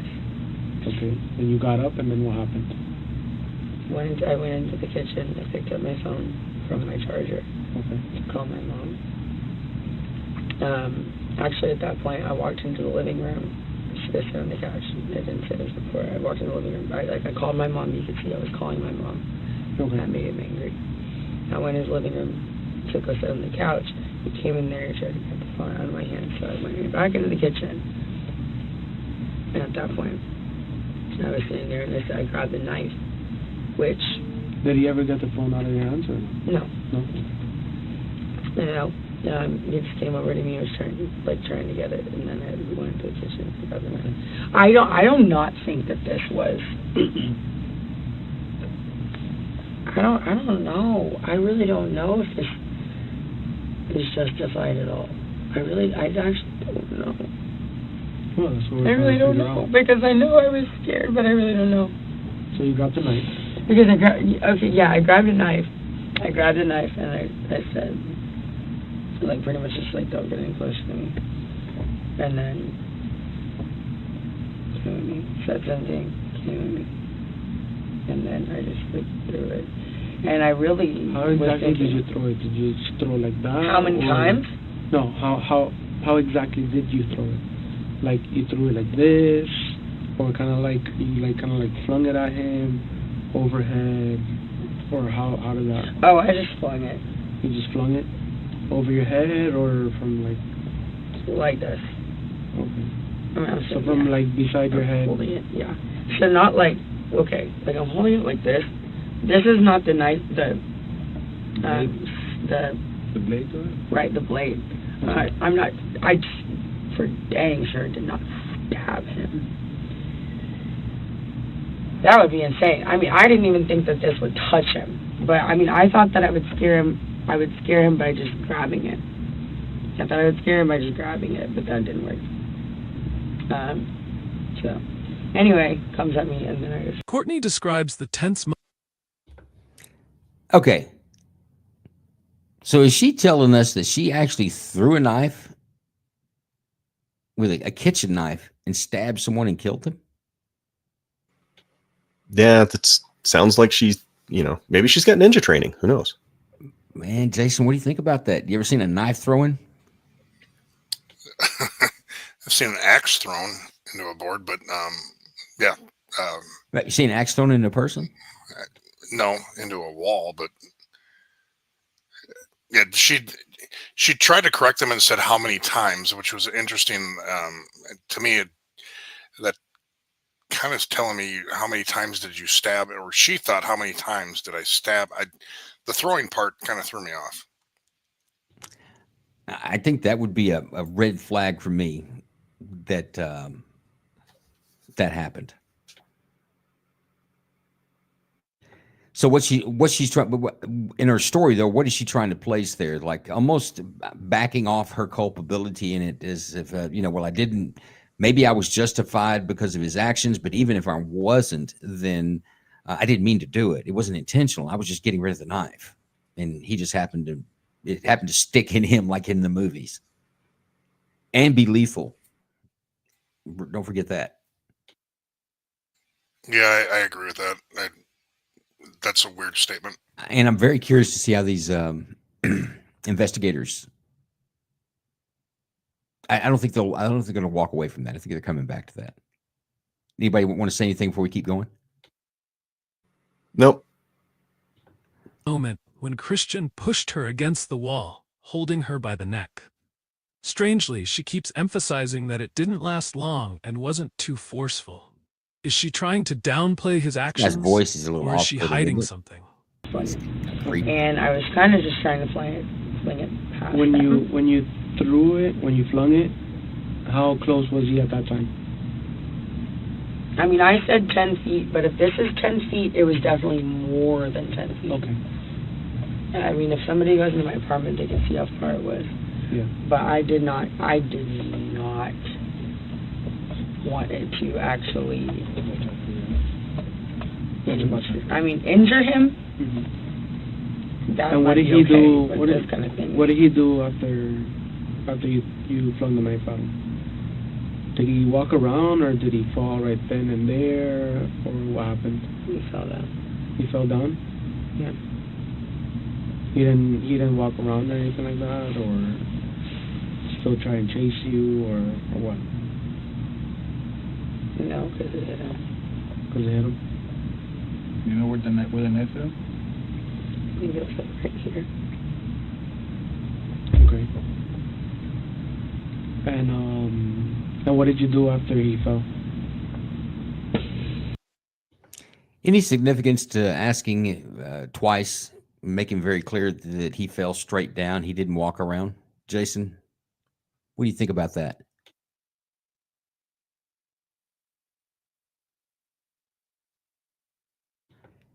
I can give you a minute to think if you need. Oh, I'm sorry.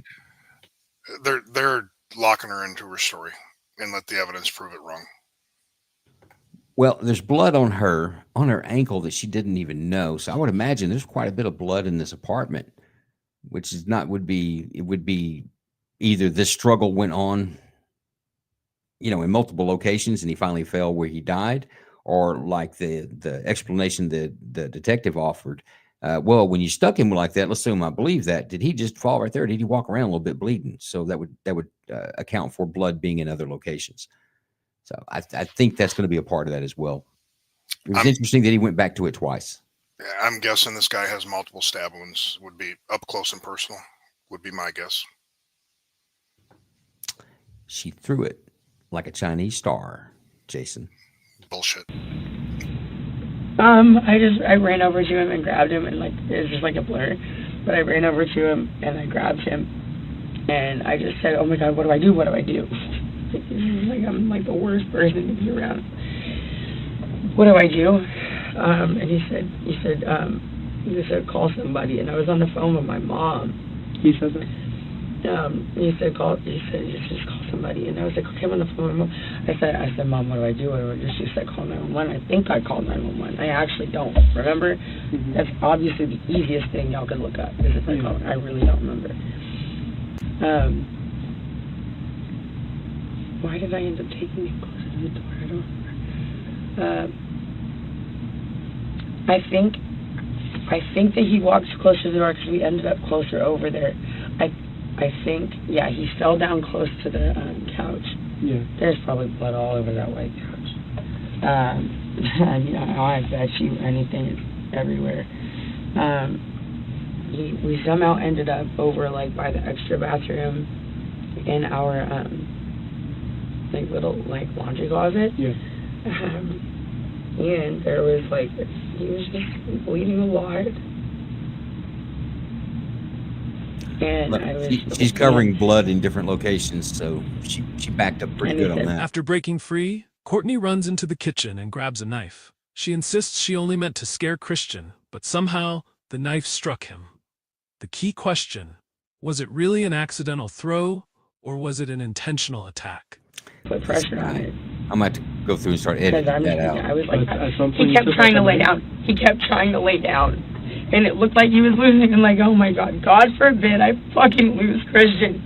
Like, I'm so okay with like us breaking up at some point or now or obviously whatever. I don't give a shit. But God forbid anything happens in. God forbid. So, yeah. I just like, he just kept trying to lay down. And I was like, please. Y'all just watched her. She literally just prayed to God that he is still alive and this is not as bad as it's feeling. That was a prayer. Christian, please don't do this. Please don't fucking do this to me. And he kept sounding like he couldn't talk or something. Like he was just like closing his eyes, like, wake up, open your eyes. I was talking to him about his mom and his grandma. And it just felt like everybody was, every second was like a freaking minute. Yeah. Because I was like, what did he tell me? He was the one who told me to put pressure. I'm just like a freaking idiot. So I'm like trying to keep him upright because he keeps trying to lay down. I'm thinking blood flow, right? You're like, you don't want to lay down if you're losing blood. That's what I would think. And he's saying just put pressure on it. So I don't remember what I got, but I got something and I just like put it on it. And I was like holding him and he kept trying to lay down. He's a freaking big man. So I was trying to hold him up and push it into him. Was the knife stuck on him, or somebody pulled it out? No, and I thought about this while you guys were outside. I was thinking, why did it start bleeding so much? Because if it just like hit him, I'm thinking maybe it just, I don't know, like if it was really deep or not. I don't know if it just hit him and it came out, or if he grabbed it. Because I almost got a little irritated with him while y'all were out there. Because I was like, I swear, this is freaking rule number one. If you watch Game of Thrones or anything else, you're gonna anything. Yeah. You have something in you. Typically, you don't pull it out, right? I mean, y'all would know better than I do. Okay. So I kind of got a little irritated because I was like, I was just assuming he pulled it out. But I don't know. Maybe it just fell out. Okay. Courtney struggles to explain what happened, but inconsistencies begin to surface. She claims she doesn't remember certain details. Besides putting his hands around your neck, I believe he says this is the third time he's done it. As far as the neck around and the hands around your neck. No. I mean, it's hit me in the head before. I don't remember when that was. Close fist or how? I'll just leave that out because I remember there was a time when he hit me really hard in the head and I was kind of discombobulated, but I can't even remember when it was. It might have just been like when we were drunk, but I know it happened, so I'll just leave that out because I can't give you the exact facts. Okay. And I don't want to lie about anything. The last time was in Tulum. He grabbed me by my hair or something. We were both drinking. But there was a bench in front of our bed. And he threw me against the bench, and I hit the bench. My head hit the bench. And I fell on the floor. There was another time my mom was on the phone, and he threw me into the wall of the bathroom. But, I mean, I am certainly a crazy person too. I mean, not crazy. Aggressive. I'm very aggressive and just really particularly just feels like in the relationship, I guess. And choking, how many times have you tried choking? 3.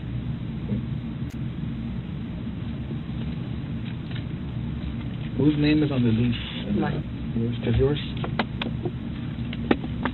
Yes. Do you guys have an ID? Because it was kind of a mess inside, so we couldn't just find any IDs. Do you guys have any IDs? Are you talking about the apartment? Yes, at the apartment. Yeah. Like, where would we find his ID and yours?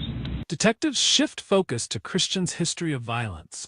Courtney admits he had been physically aggressive before, but her description is vague and contradicts earlier statements.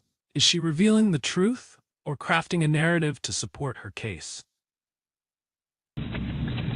Well, I saw one of the police officers with a passport, so I don't know if it was mine or his. They were looking for both of our IDs. Okay. And I told them that mine would be in a tan purse or a brown purse that was on the ground. And one of them came out of the house with a passport, so I think that it was mine. But yeah, I have a couple of forms of ID inside the apartment.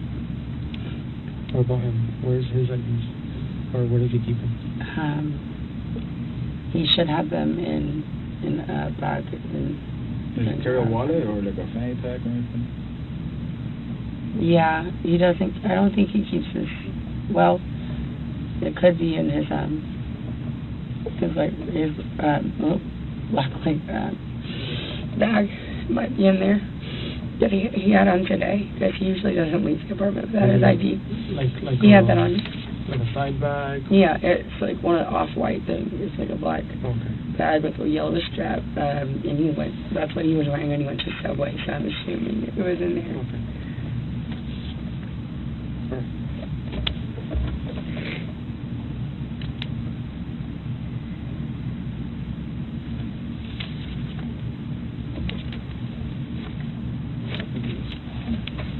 Okay.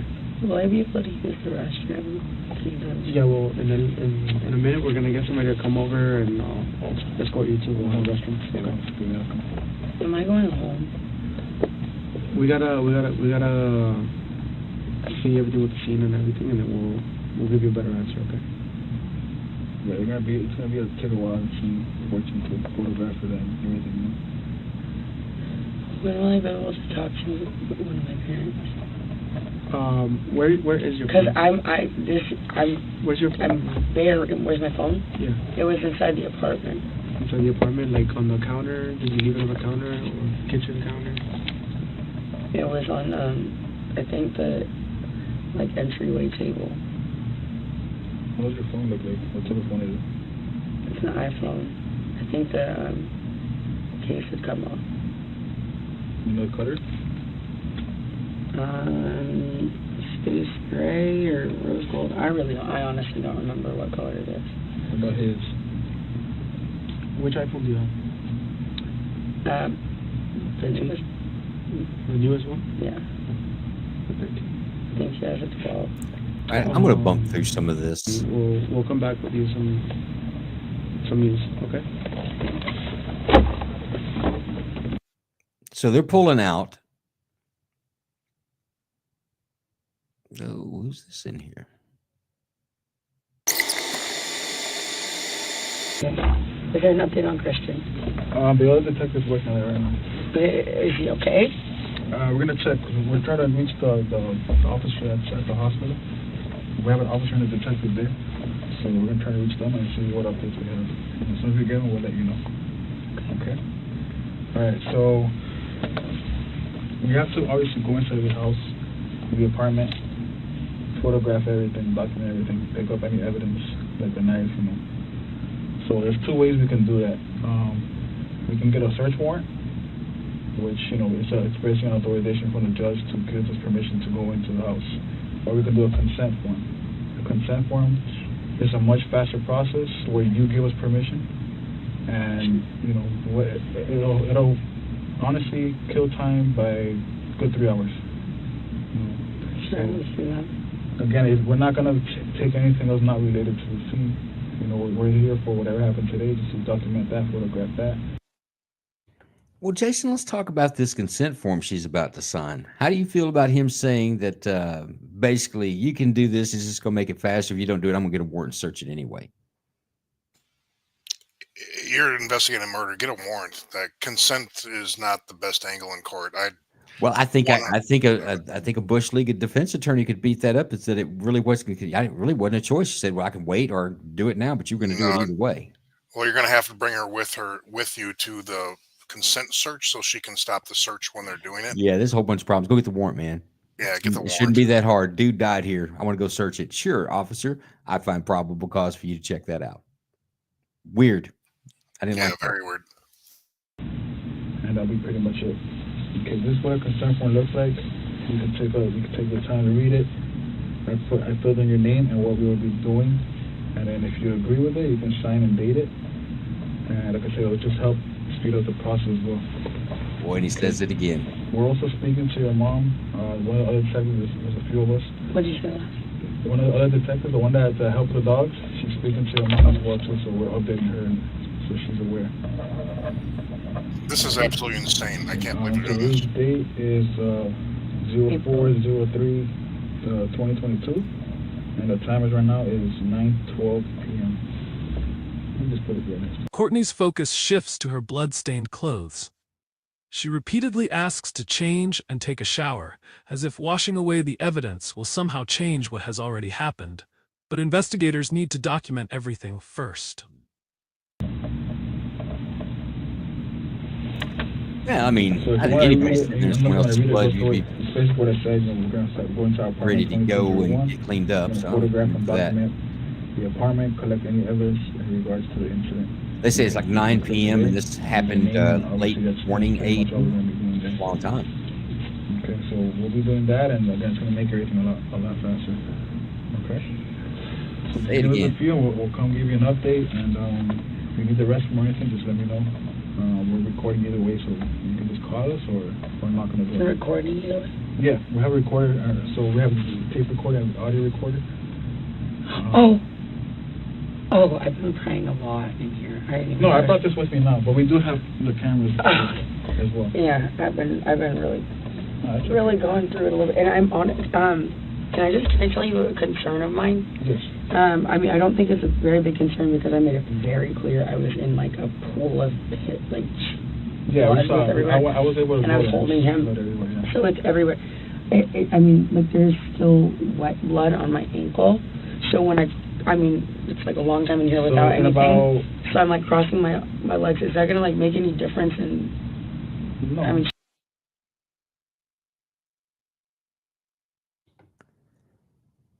Okay, looks like we're doing the forensic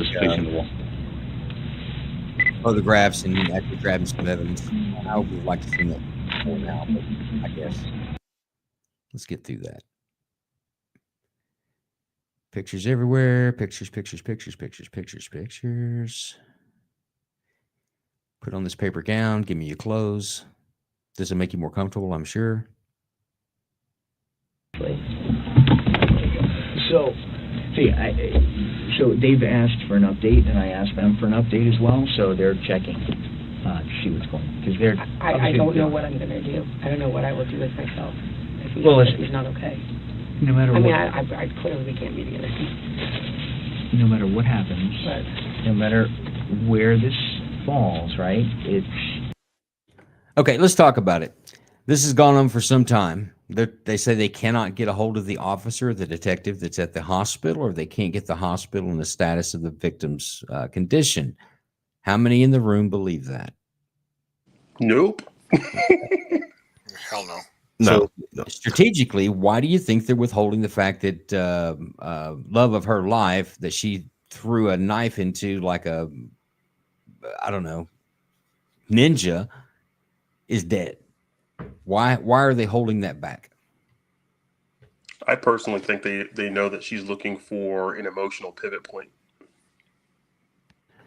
And notice we have a different player in here talking to this young lady. Are we seeing a closer, Jason?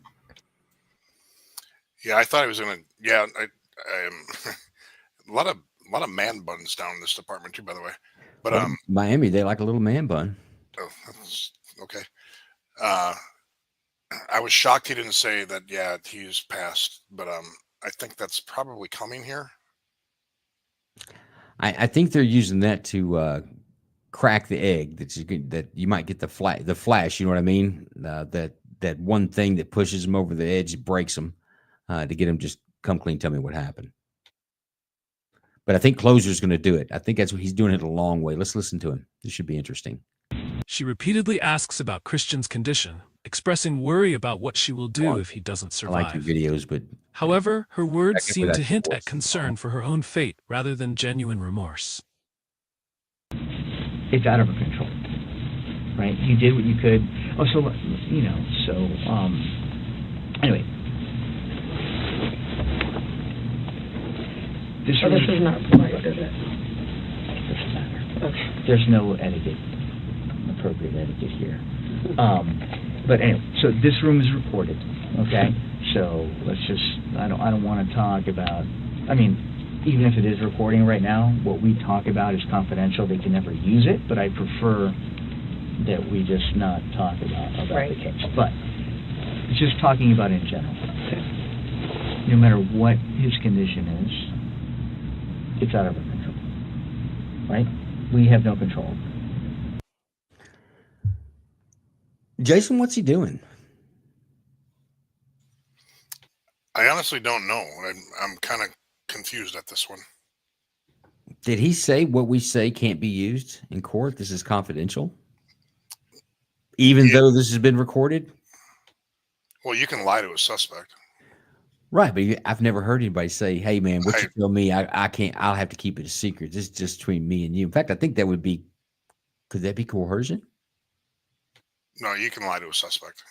Well, I mean, if you tell me like, "Oh, I have to warn you that what you say can be used against you in a court of law," could you not trick a suspect into believing like, "Okay, well, I'm going to suspend that. What you tell me here, I can't use. So just between me and you, man, what happened? I can't use it. Don't worry. Just tell me." Miranda was already read.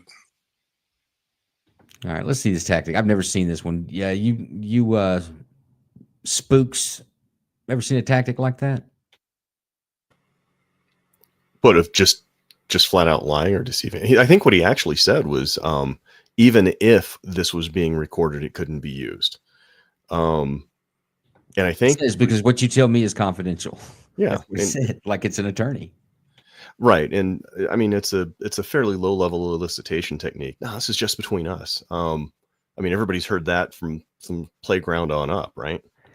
You know what? I fast forwarded this. Did I miss it? Is this an attorney? This is a different person.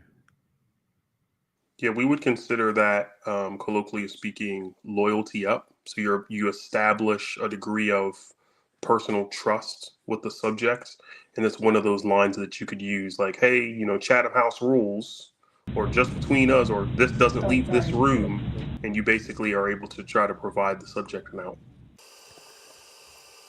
I've never seen this in a law enforcement tactic. I haven't either. So, yeah, what a fucking nightmare. So you're living in a nightmare right now. Yes. You know? Like I said. So just Why are they switching to you? because they don't have a picture of your boyfriend. So they want to make sure that they have a photo, I think, from your social media. So they're gonna, because they don't have his ID, they don't have anything, so they need to know who he is. Yeah. Yeah. That is so not a lawyer. They just want you to identify him. Oh. Okay. Yeah, and I said I don't have a problem with that. I mean, this is not a who stabbed Christian case. This is, we know what happened. Well, we know part of what happened. I will feel so much better once they just say he's stable. Yeah, and I've been asking so and much. That's what we're waiting for. Okay. I mean, I feel like at the end, if he's not, that's a lot worse for me. But if he's not, that's just a lot worse for everybody. Yeah. Of course. Thanks. I need as much as I can get, honestly. So they've asked for an update, and I asked them for an update as well. So they're checking to see what's going on, because they're. I don't know what I'm going to do. I don't know what I will do with myself if he's not okay. No matter what. I clearly we can't be together. No matter what happens, no matter where this falls, right? She repeatedly asks about Christian's condition, expressing worry about what she will do if he doesn't survive. However, her words seem to hint at concern for her own fate rather than genuine remorse. All right, I'm going to pause it there. I think anybody sitting in this type of situation, you should have some concern about your own fate. It's critical no matter what your culpability or whatever there is they're talking to you. So I don't agree with that. Well, let me put it this way. I always take that into consideration when I'm talking to someone in an interview room, that being very anxious may not be the tell that you think it is. That you can misread that. It could be genuine anxious. I would be anxious, even if I knew that I didn't do anything wrong. I would be still anxious being in this environment. But what do y'all think about this? This is definitely a police officer. This is not her attorney that's come in to speak with her, and he's about to tell her, I think again, what you tell me is confidential. I still think that an attorney could eat that up, Jason. I still do. They could, but again, it's after Miranda. I think Yeah, they're going to. but you, with the authority that you used to get them to do the Miranda, now you could use that same authority. You're a cop, so you know the rules. I don't know the rules. I'm just a It'll definitely come up, but You think it'll stand? You can lie to him. I know you can lie. Okay, I know. All right, let's see. Let's see where this goes. It's out of our control, right? You did what you could. Oh, so anyway. This is not polite, is it? Doesn't matter. Okay. There's no appropriate etiquette here. But anyway, so this room is recorded, okay? So let's just, I don't want to talk about, even if it is recording right now, what we talk about is confidential. They can never use it, but I prefer that we just not talk about the case. But just talking about in general. No matter what his condition is, it's out of our control, right?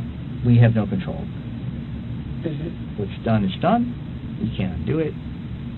We need to move forward, and my concern is you. Okay? I will be talking, obviously, to your family. Like I said, I still feel, confident that you're going home. Tonight. I don't know about tonight, but just because the investigation is ongoing. They can hold you technically for a while. And I know your parents, while they're conducting the investigation, they can hold you, okay? But listen, your dogs are fine. I'm on it. We're going to get you home as quickly as we can, all right?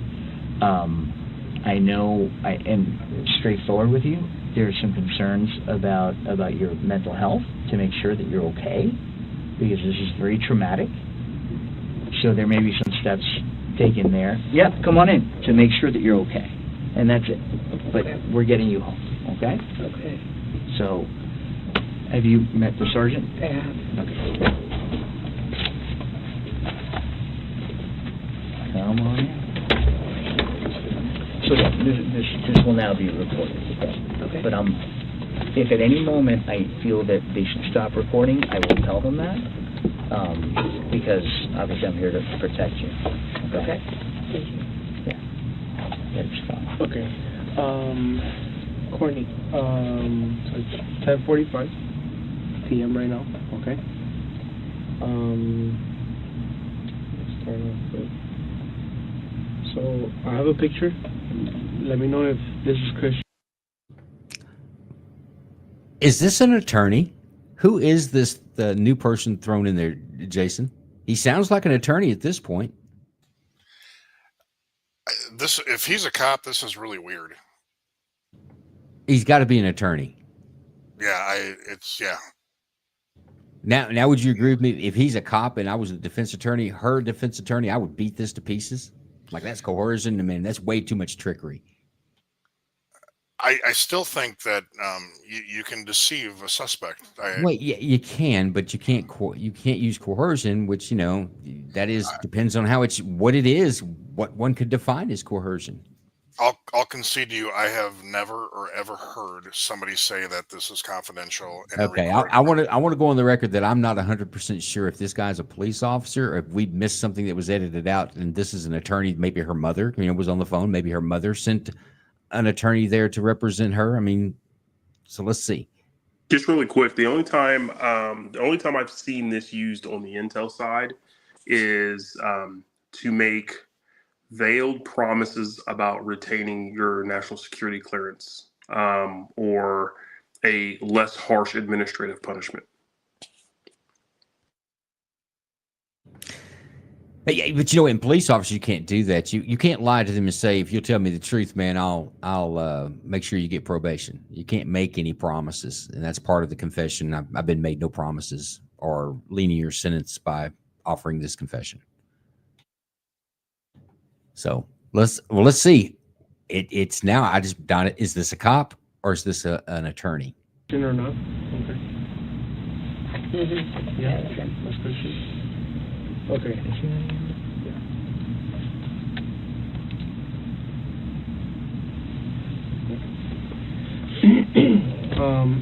So Detectives break the news. Christian did not survive. Courtney's reaction is immediate disbelief, followed by frantic pleas for comfort.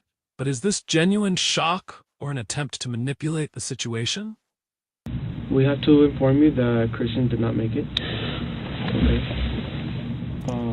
She's been rehearsing that in her mind all day. What they could, Christian is dead. Yes. Oh my God.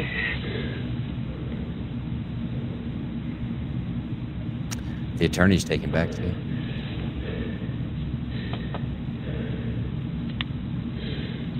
This is not real, right? Okay. There's no fucking way.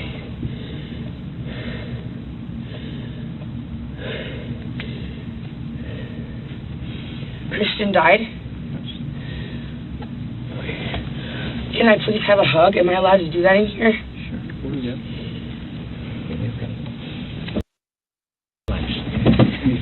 No. That's an attorney. That we just missed the introduction. There's no way that's a cop. That's an attorney.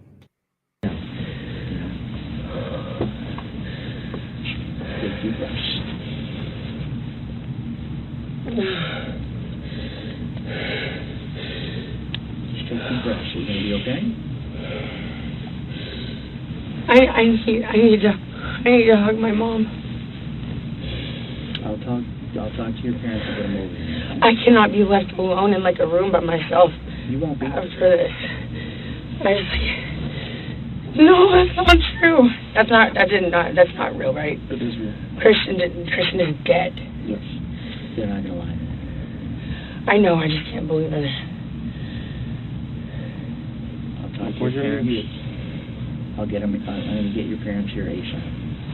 So this highlights emotional inconsistency. We so spoke before to it your took very parents, and little they're for trying to her do to everything get possible to tears, and this, based off of her baseline, should have pushed her to it immediately.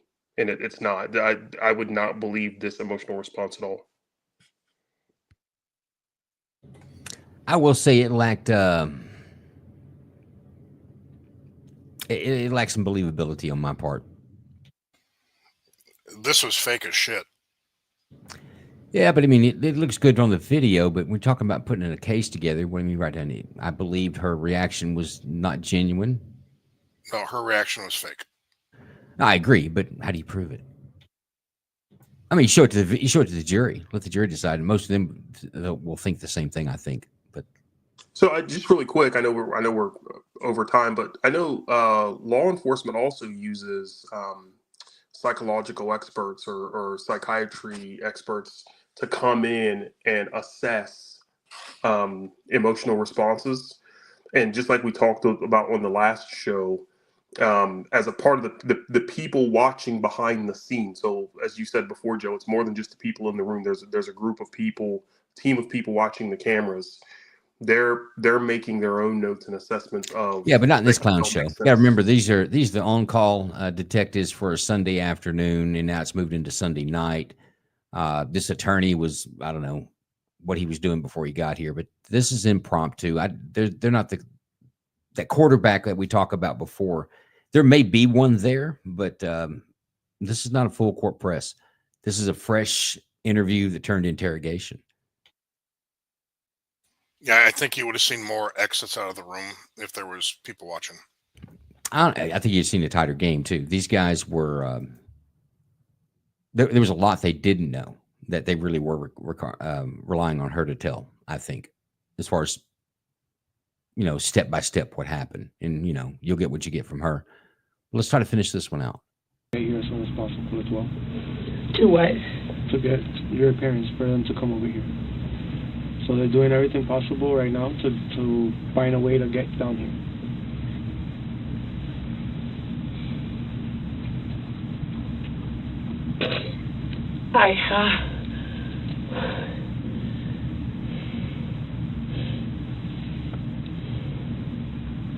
She asks for her parents, struggling to process the reality of what just happened.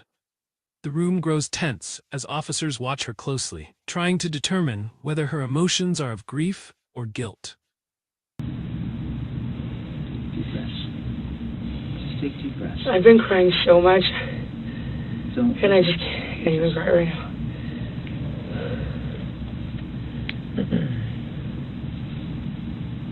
Just take deep breaths. It's a shock. Maybe the guy's not an attorney. Maybe he's a psychologist or try a to relax. medical person. They do that in Florida. They provide you with an emotional support person during an interrogation. I don't know. That seems odd. We're gonna get you somebody. Well, this interview seems odd.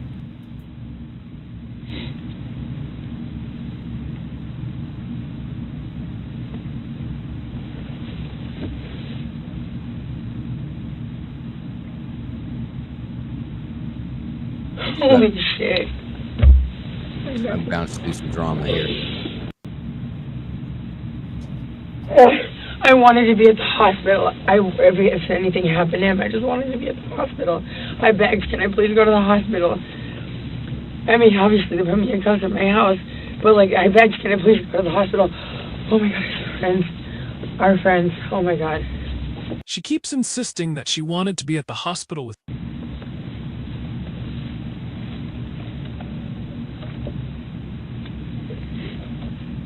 Quinn, we can't undo what's already happened. So this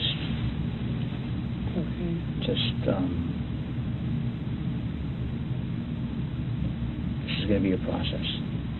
What I was saying to that other room, I said, God forbid, when from far away, what if I had accidentally hit a little bit lower and he died? That's what I said. You remember? I said, God forbid. Then a few minutes later, She's looking for an ally now. What's occurred and get him a full. So I think this is an attorney. She's got an ally. He's not a very good attorney. I would have ended the interview, put my client in a jail cell. She's not talking. well, I think the detective spoke to your mom. She's trying to get a flight to get you some support because we just met maybe an hour ago. We're going to get you some support, okay?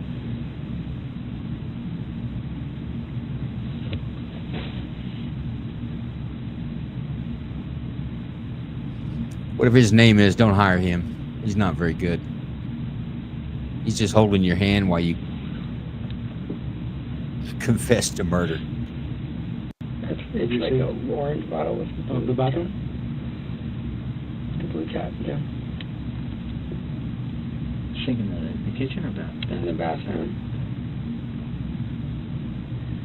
We'll get this for you as soon as possible. This should be done. Eventually, we'll have a photograph of that particular area first, and get it as soon as possible. I swear I was holding him for so effing long. And his birthday is in 8 days. Who has been called for him? Nobody has yet. We're still trying to find his family's information. Do you have a contact number for them? Maybe it's in your phone? It might be Or in his phone? You know his password, right? definitely. I do know his password. Yes. What's his password? It might be easier for us to get in there. His password is 0412.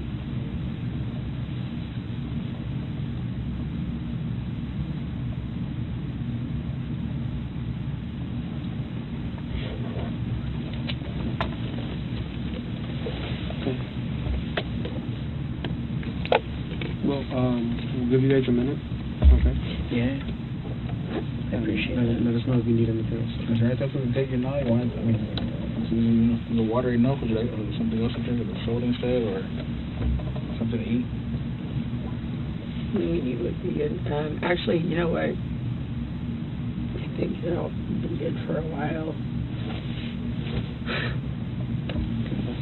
We'll be right Okay. outside. Is that okay? Okay, what I really need is a hit of vape badly. I'm deeply addicted to it, and it's for stress. Okay. There's no recording, right? Yeah, it's still recording? If you want, we can go to the next room so you guys will talk. Yeah, if you don't, come on. Yeah, that's an attorney.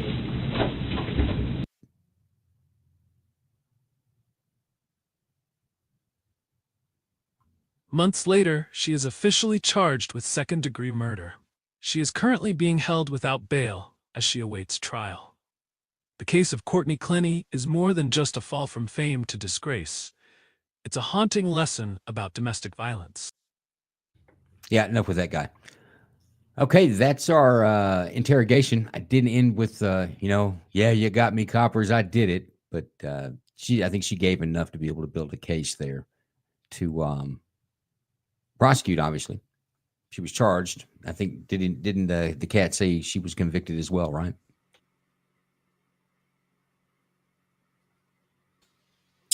It said she was charged. No, I agree with that. Any more comments about the interrogation tonight? Techniques used? Did you think it was interesting?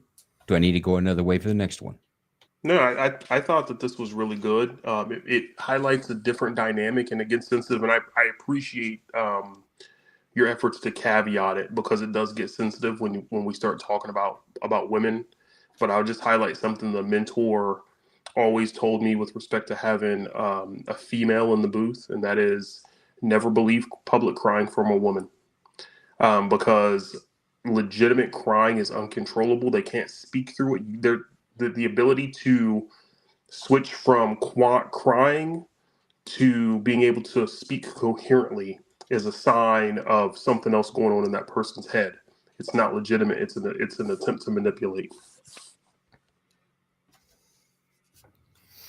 I'll I say, agree, and I think men are easily manipulated by women. I'm not saying women are evil. Maybe men are stupid, but that dynamic does exist there. I'll say my threshold has always been I've interviewed innocent people before, and that's always been in the back of my mind is how innocent people react. And I've always 2 + 2 needs to equal 4, and when it equals 5, I get red flags. And the both of them, the first one last week where you could tell right away this guy's been through this process before. This one, to me, this was more of a very narcissistic, probably at the end of it, complete homicidal person that tried to manipulate and control the conversation. But I keep going back to, what would a innocent person say? How would they respond? And that's always been my threshold, to watch their language. If you didn't do this, the truth will always be easier to remember than a lie. And how do you respond when you're being accused of something? To me, that's always been my biggest kind of go-to. What would an innocent person say here? I think the real thing is that the truth is genuine. It makes sense. It's chronological. It fits the narrative. The truth does. When you have to make when you're telling things that aren't true, then you've got to somehow or another. And I said this earlier. Women will use mortar like spackle to go over the gaps, and a lot of times men will follow over that, never look back, and never give it another second look. But if you look closely at someone who's fabricated a story, you'll see the cracks all in there. And then it's obvious at that point that they're being deceptive. I don't know what you're lying about. I just know you're lying.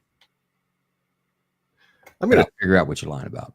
Yeah, I'm going to take a little bit of a different track than Jason. I don't think she's narcissistic. I don't think she has a personality disorder. I think she has a trait. I saw a lot of trauma response in there that she couldn't necessarily control at the inception, but then she choked back down after a little bit to get herself in line with whatever she's trying to prevent. Are you saying that you could fix her? No, it's not. No, I could use that, but I'm not going to fix it. Without a doubt. But Jason mentioned a couple of times narcissism.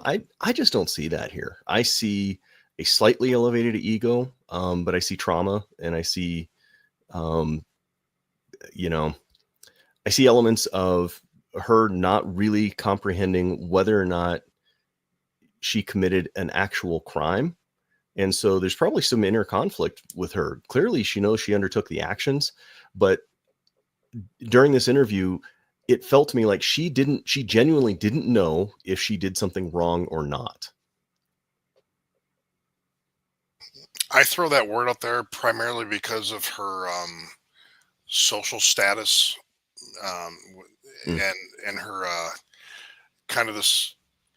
She got to a point where I think she feels better than most, and she can control everything she walks into. She's probably talked her way out of everything in her life. That's kind of why I go to this narcissistic thing. Like, she thinks she's better than everybody else, and she can dictate her future. And that's what I picked up on. I would say, and I see what you're saying, Jason. I actually see what both of you are saying, and I don't disagree necessarily 100% with either one, but I would go back off and kind of put, for lack of a better way of saying it, a stripper persona. It's almost like they use the batting of the eyes and the flirting and the damsel in distress as a tool. I mean, it's how they put food on the table, and I think that I see that in her. I worked a lot of informants that were adult entertainers, dancers, strippers. And it's amazing the information that these ladies can elicit out of patrons, that they have no more connection other than I come in here every now and then and watch you dance and give you some money. But they're able to elicit a lot of information. But they use it. It's a tool. It's a weapon for them, in my opinion. Yeah, but it's a fairly shallow tool set. I'll go back to the point where she pointed out the guy had homicide on his jacket, and a few seconds later she went from that confident forward posture to leaning back and crossing her arms. That, to me, that was a defining moment where she realized that she wasn't in charge of the narrative. Not necessarily that she thought she was caught, but it looked like disappointment. It almost looked like a tiny little temper tantrum of, well, shit, I'm not in charge anymore. I'm not the one controlling this. Well, it's like when you bring a hammer to put a screw in. What are you going to do? That's the look you get. Yeah. So, and that's kind of my point, is that in her environment, her tools are very effective, and she's very good at what she does, but she's in an environment that she can't figure out. The calculations aren't working out that she's going to be able to basically flirt her way out of this, no matter what. But Lamar, I want to give you a chance to give us some closing statements, and then, guys, we're going to jump out of here. Those of you on X want to come to X, we'll have an after party about 10 or 15 minutes after we shut this down. Give us an opportunity to stretch our legs and get something fresh to drink. But Lamar? Real quick, Lamar, sorry, buddy. And I think all three of us are probably on spot, but how many times was this guy stabbed? I'm dying to know. Was it just one stab or was it multiple? Oh, I don't know. Well, you know what? I don't know either. Okay. Just a prediction. All right. Sorry, Lamar. Go ahead. Oh, you're good, bro, man. But I'll find out. Joe, thanks again for another space, another opportunity to come hang out with you guys and talk about something interesting and cool and the nuances of human psychology under pressure. Looking forward to the after show, man. All right, folks. Hey, thanks everybody for catching in. This is our second episode. We're still sorting things out. Any suggestions that you have, feel free to DM me or put it out in the open on the stream chat to let us know what we can do to make this more interesting, maybe make it flow a little bit better. But we'll be back next week with another one. Thanks, guys. Hello. No. And did you ever get any money from Maya Lansky? I never got money from any of those fellas. None of those None of those fellas. None of these that I've been reading about, or none that I knew. They never gave me anything. None of the Pachettes? No. I don't even speak to it. I mean, I met that Charlie once or twice. I don't even talk. You don't like it? No. Night Court with Joe Lanou, live on X. Also known as Duck Corella. I refuse to answer on the grounds of made attempt to criminate. You got any business? I refuse to answer on the grounds of attempt to criminate. You have any profession? I refuse to answer on the grounds of made attempt to criminate. You have any occupation? I refuse to answer on the grounds of made attempt to criminate. Are you a known racketeer? I refuse to answer on the grounds of made